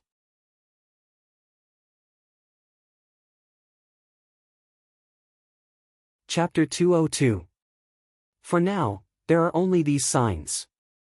Zhao Jianhun Lengleng continued, it would take a lot of planning to actually make a move. After all, the Jun family's influence in the Tianxiang Empire is so great that even the emperor wouldn't dare to act rashly, but this plan is already very clear. These 3 brats are still wet behind the ears, but they dare to bully my Jun family. Jun Wui smiled coldly. There is also the Dugu family. An unmarried woman can at most live in peace for a while, but not for long. Zhao Jianhun added, to tell you the truth, I'm actually looking forward to this happening. If the 2 pillars of Tianxiang's military are chopped down, then it would be a great thing for us. When the time comes, I will mobilize my army, lead my troops to the north, and flatten Tianxiang in one fell swoop, and expand my Yutang territory. Perhaps we can unify the world in one fell swoop. Isn't that wonderful? Then why did you say it? Why do you want me and the Jun family to be even more vigilant? Jun Wui snorted. I can't hide anything in front of Jun Wuhui. Therefore, I will sell the Jun family a favor. In any case, the Jun family is my greatest opponent. They are also my most respected and desired opponent. Zhao Jianhun turned around to look at Jun Wuhui's statue and slowly said, I'm looking forward to your Jun family producing another white commander, to have a showdown between the 2 armies. However, I do not wish for the once heroic family to wither away in the dark power struggle. This is the only thing I can do for my idol. Zhao Jianhun stood up and strode over to Jun Wuhui's statue, looked up, and quietly stared at it for a long time, then suddenly turned around, farewell. I won't be seeing you out. Jun Wui clasped his fists together in a solemn manner. Then, he solemnly added, You're welcome. Zhao Jianhun stood motionless with his back to Jun Wui. After a long time, he laughed hoarsely, No need to see me off, no need to thank me. Suddenly, he said in a low voice, Can't I offend them? Or am I not strong enough? Jun Wui was silent. After a long time, he said, Both. I understand. Zhao Jianhun took a deep breath, I'm leaving. I will return to Yutang immediately. Jun Wui, if we meet on the battlefield in the future, don't hold back. If that's the case, I've made a mistake coming here today. His side profile revealed a sorrowful expression. All these years, I've endured all this. I'm really tired. The invincible great general is also the lucky great general, nothing more than that. After saying this, Zhao Jianhun didn't look back, nor did he speak again. His lonely figure slowly walked away, his black cloak fluttering in the wind, his head held high as he slowly disappeared into the distance. The Tianxiang soldiers on both sides looked at the back of the enemy's commander with a solemn silence. This person is too arrogant. Jun Lui looked at Zhao Jianhun's back and slowly said, in the past, Big Brother had targeted his arrogance, this weakness of his, laid countless traps, every time, he stepped into it, never regretting it. Jun Moxie couldn't help but laugh, it's not easy for him to live until now. Although this person is too arrogant, but he also has the capital to be arrogant. He is proficient in both the civil and military, and is also outstanding in battle and ambush. Don't you think he has the qualifications to be arrogant? If I were him, I would also do the same. Jun Lui said, and his greatest ability, and also what your father admired the most about him, is that even in a desperate situation, he never gave up the hope of survival, and even turned the tide of defeat to survive. Every time he was defeated, the more he fought, the braver he became, and never gave up. No matter what the situation was, he always stood firm. Your father once told me that if he were in Zhao Jianhun's shoes, he may not be able to do it. Zhao Jianhun is really an outstanding person. Jun Xie agreed in his heart, taking the easy road is not considered a skill. Only those who can survive in the face of adversity without losing their fighting spirit and will to fight are heroes. That year, when we were studying Zhao Jianhun, Big Brother immediately decided on the strategy to deal with Zhao Jianhun because of one sentence from Zhao Jianhun. Jun Lui said with heartfelt pride, and this strategy, even now, is still effective against Zhao Jianhun. What sentence? Jun Moxie suddenly became interested. That year, Zhao Jianhun rose to prominence in Yutang, and the Prime Minister of Yutang wanted to betroth his daughter to him. But the woman was extremely fat and ugly. Jun Lui smiled. At that time, in front of many ministers, Zhao Jianhun bluntly said, such an ugly woman, how can she be worthy of the handsome general? Jun Moxie laughed. At that time, when Big Brother knew about this, he immediately said, Zhao Jianhun is a proud and aloof person, and his ability is outstanding. His personality is also very arrogant, and he will never bow down to others. Yutang lacks talented generals, so this person will be promoted. So in a few years, Zhao Jianhun will become a big enemy of our army. But this kind of character is very bad. Proud and aloof, if he is a scholar, it can be said that he has the strength of character, but if he is a general, it is a fatal flaw. Pride. This is a big taboo for a general. If anyone faces Zhao Jianhun in the future, as long as they can firmly grasp this weakness, they will successfully be in an invincible position. Jun Lui's voice was full of nostalgia. When Big Brother said this, Zhao Jianhun was just an ordinary general, but less than 2 years later, Zhao Jianhun became the general of Yutang's army. And Big Brother said that Zhao Jianhun's weakness is still there today. However, Big Brother also said that it is not difficult to grasp Zhao Jianhun's weakness, but it is not easy to take advantage of it. Zhao Jianhun's personality is that he will never admit defeat, and the more setbacks he suffers, the more resilient he becomes. If it is not for a series of fatal blows that completely obliterate his fighting spirit, it would be impossible to defeat him. Because of this, Big Brother fought continuously and defeated him 29 times in a row, but unfortunately, in the last battle. A leopard can change its spots, but a leopard cannot. Jun Moxie sighed deeply, and felt a heartfelt respect for the father he had never met. Just from this sentence and limited information, he was able to accurately grasp the character of an enemy country's general, and then formulate a general who knew his weakness, but still fell into his trap. The ingenuity of this plan is really frightening, and Jun Wuhui is worthy of being called the god of war. And from this weakness of Zhao Jianhun's character, Jun Moxie instantly understood why Zhao Jianhun had been suffering for the past 10 years. Such a proud person, and a true warrior. If such a person had to suffer a shameful defeat, then perhaps he would not have taken it to heart, and would have been able to completely bear it. As long as he turned defeat into victory, he could wash away his shame. But now he had to bear this inexplicable and shameful victory that should not have belonged to him. As a winner, how could he wash away his shame? How could he turn victory into defeat? For such a proud person, this was more painful than killing him. Lucky dog shit. This kind of title, this kind of humiliation, for someone like Zhao Jianhun who was extremely proud and arrogant to the extreme, it was undoubtedly a shackle in his soul. And this shackle could not be explained, nor could it be removed. No wonder Zhao Jianhun's last words were, "I have endured all these years, and I am very tired." It was only now that June Moxie finally understood how much grief, helplessness, and heavy pressure Zhao Jianhun's last words contained. Perhaps the only way to remove this shackle was for Zhao Jianhun to personally defeat the only surviving member of the June family's three heroes, Jun Wui, but this chance was extremely slim. Zhao Jianhun, for all these years, had been undefeated, and although his glory was boundless, but his heart had long been overwhelmed. So this time, he had desperately followed Fei Mengchen to Tianxiang City, to pay his respects in front of Jun Wu Hui's cenotaph. Not for anything else, but to pour out the pain in his heart, and only in front of Jun Wu Hui could he pour out all the bitterness in his heart. Although he did not say anything when he was in front of Jun Wu Hui. But there was no need to say anything.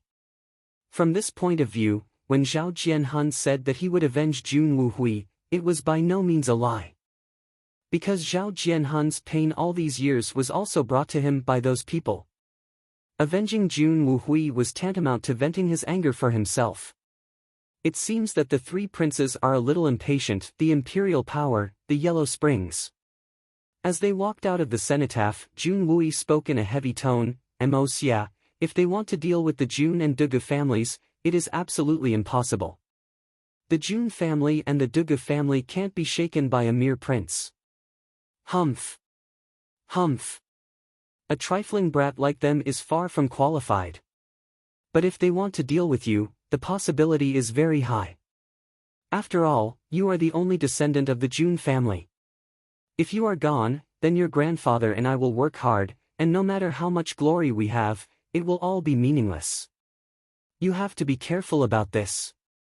Third uncle, my current strength is not very high, but, even if they want to kill me, I'm afraid it will not be an easy task." Jun Moxie smiled in a somewhat cynical manner. He had been able to come and go freely during the battle between the six great masters, Shen Xian, so why would he care about these little assassination tricks? With the yin-yang escape technique, he believed that even the 8 great masters wouldn't be able to kill him, but if they make a move against me first, then I will not be lenient. The corners of Jun Moxie's mouth slowly curved into a cruel smile. Princes? Hey, can't the princes be killed? This is very strange. I want to see which of those 3 brothers has eaten a bear's heart and leopard's gall. Do they really think that I won't fight back? There is no need to be lenient. Jun Wui's black hair fluttered in the wind, and his eyes were cold as he said, but once you make a move, you must be clean and efficient, and not leave any traces behind. Even the slightest flaw could bring about endless trouble. I understand. Jun Moxie's eyes narrowed as he pushed the wheelchair and smiled deeply. Third uncle, I am not a person who is afraid of trouble. When it comes to leaving no traces, I believe that no one in this world can do it better than me. At this moment, on the roof in front of them, a shadow flashed past, as swift as a bird, and as fast as lightning. Even with the eyesight of Jun Moxie and his nephew, they only felt a blur in front of them, and then everything returned to normal. What a fast movement technique! It is far beyond our reach. Jun Wui's pupils shrank. Jun Moxie's heart skipped a beat. Although he couldn't see the face of the shadow just now, the smooth way it flew was somewhat familiar. It was like a goshawk gliding in the sky, elegant and fast. In this world, there was only one person who could display such perfect speed and elegance, and that person was Solitary Eagle. Third uncle, that person seems to be an old friend. I will go and take a look, and you can go back first in the sedan. Don't worry about me, Jun Moxie said slowly as he looked in the direction where the shadow disappeared. The World Cup has begun. Brothers and sisters, who knows how miserable I have been these few nights? I am a standard football fan. I know that I can watch the game with just a click of my finger, but I have to force myself not to click on it, or else I won't have time to write. What a dilemma. What makes me most depressed is that a few brothers in the group would report the situation of the game every few minutes, and then pop in my window and say, "Good game." Fuck. Is it that good?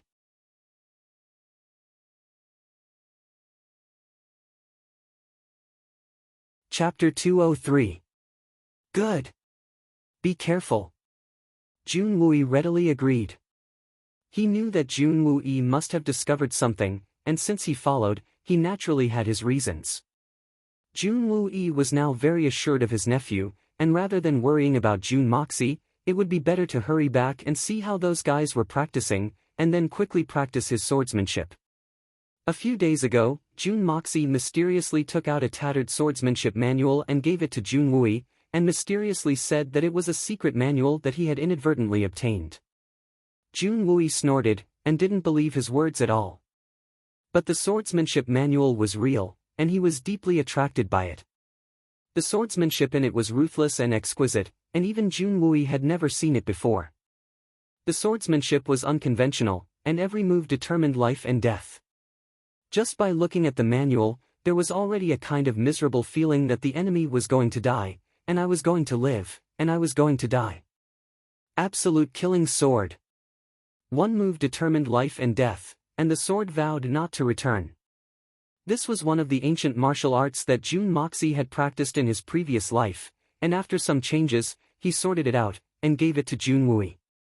For Jun Wui, who had survived hundreds of battles, and was a hot-blooded and ruthless blood general, this set of swordsmanship was just right for him, and was incomparably compatible. It was simply tailor-made for Jun Wui. Therefore, Jun Wui had been practicing like a madman for the past few days. The uncle and nephew parted ways. Jun Moxie felt a little strange. The fight for the Xian Dan had ended, and the top experts who had gathered in Tianxiang City had already dispersed, so why hadn't Solitary Eagle left yet? What was he planning to do?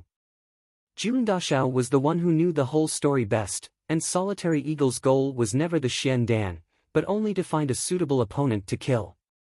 Otherwise, with his cultivation, and the opportunity to obtain the Xian Dan, he would have been able to escape thousands of miles away, and not even the two Xian Beast Kings would have been able to stop him. So, what was he going to do today? Or should I say, what else in Tianxiang City was enough to move his heart? Was there still a master in Tianxiang City who could move him? Jun Mo Xia had gone to great lengths to attract the solitary falcon's attention when he had first discovered him.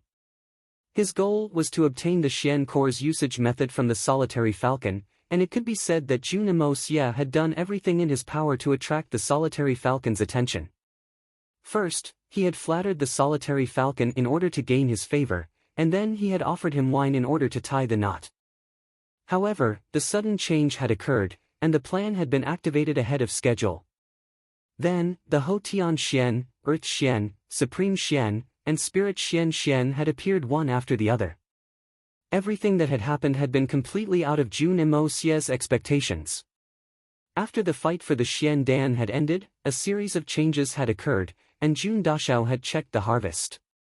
He was surprised to find that as long as he could get the support of the Xian Beast Kings of Tian Fa, the original arrangement of Solitary Eagle would no longer be useful. From this, it could be seen that even the most sophisticated plan couldn't keep up with the rapid changes. Therefore, Jun Dashao felt somewhat wronged in his heart. I've spent so much effort to arrange such an exquisite layout. But, how come it's useless now? How can this be? This is too vexing. His heart had been unbalanced because of this matter, and he had been afraid that Solitary Eagle would suddenly run away. Then, it would be difficult to find him again. However, he hadn't expected that he would suddenly see his figure again. So, how could Jun Moxie let go of this opportunity?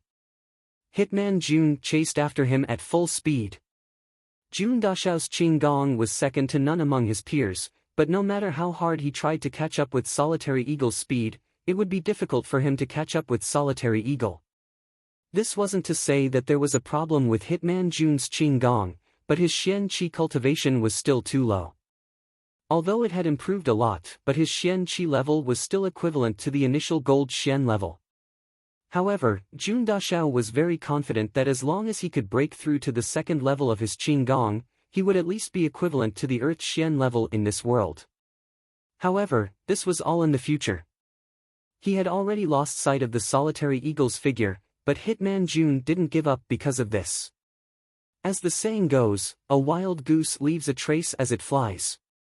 Jun Dashao could still rely on his intuition to find some clues, and slowly chase in the direction where Solitary Eagle had disappeared. Maple Forest, south of the city. It was late autumn, the setting sun was shining in the evening, and the maple leaves were like blood. The autumn wind was slightly whistling, and the entire maple forest was like a sea of blood, surging up and down incessantly. Tens of thousands of dark red maple leaves were unable to resist the bleak autumn wind, and were drifting away from the branches, as if countless bright beads of blood were falling from the sky. The sky was crying blood. In front of the maple forest, a man dressed in azure blue clothes stood facing the wind. He stood there quietly, but his whole body was like the rolling waves of the blue sea, whistling up and down, rolling over and over, endlessly rippling. The sea of blood behind him complemented each other, forming a sea of blood and a blue light, and unexpectedly formed a kind of peaceful and transcendent imposing manner. His hair was fluttering in the wind, and seemed to carry the deep blue color of the sky.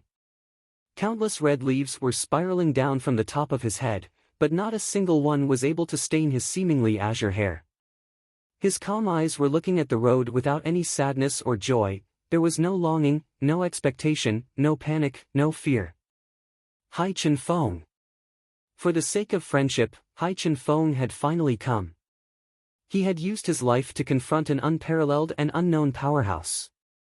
He looked at Dongfang, and saw his hometown, the blue sea, in the distant horizon. That was where his master, Paragon Azure Blue, resided. But, will I have the opportunity to go back after this war?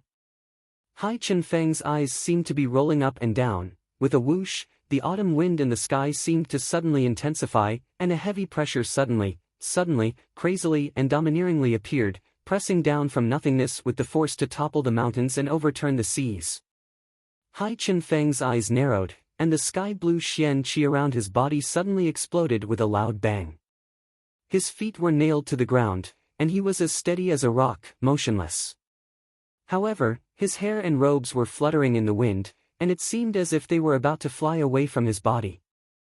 The maple forest behind him was neatly tilted backwards. Tens of thousands of defeated and fallen red leaves, whether they had fallen to the ground or had yet to leave their branches, flew out like red clouds with the mighty wind. In an instant, half the sky was dyed red. The sea of blood and the blue waves suddenly separated. The maple forest was the maple forest, and Hai Chen Feng was Hai Chen Feng, the two were no longer related. Hai Chen Feng was left standing alone between the heaven and the earth. There was nothing around him that could help him anymore. Hai Chen Feng had painstakingly created a favorable geographical situation for himself, but now it had been destroyed in an instant. Hai Chen Feng's complexion changed, and he put his hand on the hilt of his sword. He suddenly raised his head, and looked at the emptiness in front of him. A great enemy. The newcomer hadn't even appeared yet, but his imposing aura had easily separated Hai Chen Feng's and the Blood Sea Maple Forest's imposing aura. Hai Chen Feng had never seen such power before. Whoosh! A black silhouette pierced through the air and soared up to 100 feet in the air. His body flashed and appeared in front of Hai Chen Feng in a silent manner. At this time, there was still an afterimage in the air, it was a goshawk flying in the sky. The newcomer's long hair hung down to his shoulders, his eyebrows were like distant mountains, his eyes were like lightning, his nose was like an eagle, and his lips were thin. His face was thin, and his whole body was like a peerless divine weapon. He was exuding a monstrous murderous aura, as if he was a divine eagle hunting a rabbit. But in the next moment, he looked like a towering mountain, standing proudly in the face of thousands of years of wind and frost. Is it you who challenged the Jinyang gang? Hai Chen-feng took a deep breath, and his voice was somewhat hoarse. The intuition of a Sky Xian expert had made him realize that the person in front of him wasn't someone he could contend against. Are you the helper that Jin Fenglai found? You have the cultivation of Tian Xian, good, very good. The black-robed man's eyes swept across Hai Chen-feng's face, and he suddenly felt a stinging pain. He couldn't help but be startled. Xian Qi had condensed into an empty sword and a blade. This person has actually reached this realm. This is at least Shen Xian's cultivation. Even though Hai Chen-feng had reached the realm of Tian Xian, he still didn't know whether to laugh or cry. Although he had expected this person to be very brilliant, but he had never imagined that he would reach such a high level. It would be difficult for him to even look up to him. This person's strength was so great that even his master, the Azure Master, might not be able to easily defeat him. And there were only a handful of people in the world who had such a cultivation. Who was this person?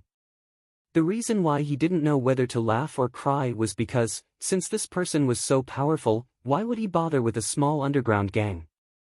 If such a person showed even the slightest intention to recruit him, then it would simply be a compliment to Jin Fenglai. Jin Fenglai should have offered up his entire fortune, and thrown himself under this person's wing. But now, he had rashly made an enemy of this person, and had even gotten himself involved. What was this? The black-robed man smiled coldly. You're just a middle-level Tian Xian, and yet you dare to challenge me? Ha! Good. You're really courageous. I have no choice but to do so. I won't turn back even if I have to cross a mountain of daggers or a sea of flames. Hai Chen-feng said slowly, and solemnly cupped his fists. Senior, please forgive me for my offense. Senior, since you've already arrived, please grant me a move. I've never been magnanimous. The black-robed man let out a strange laugh. His voice was strange, like the cry of an eagle. I've already settled this matter. I've benefited a lot from this trip to Tianxiang, and I've gained a lot. I was about to leave, so I wasn't interested in taking over that bullshit Jinyang gang. But now, I've received your letter of challenge.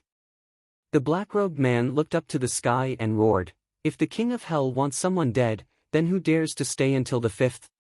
Since this matter has already passed, why is Senior still so unforgiving? Hai Chen-feng sighed, and said in a deep voice, Senior, you're referring to the Xian Dan fight last night, right?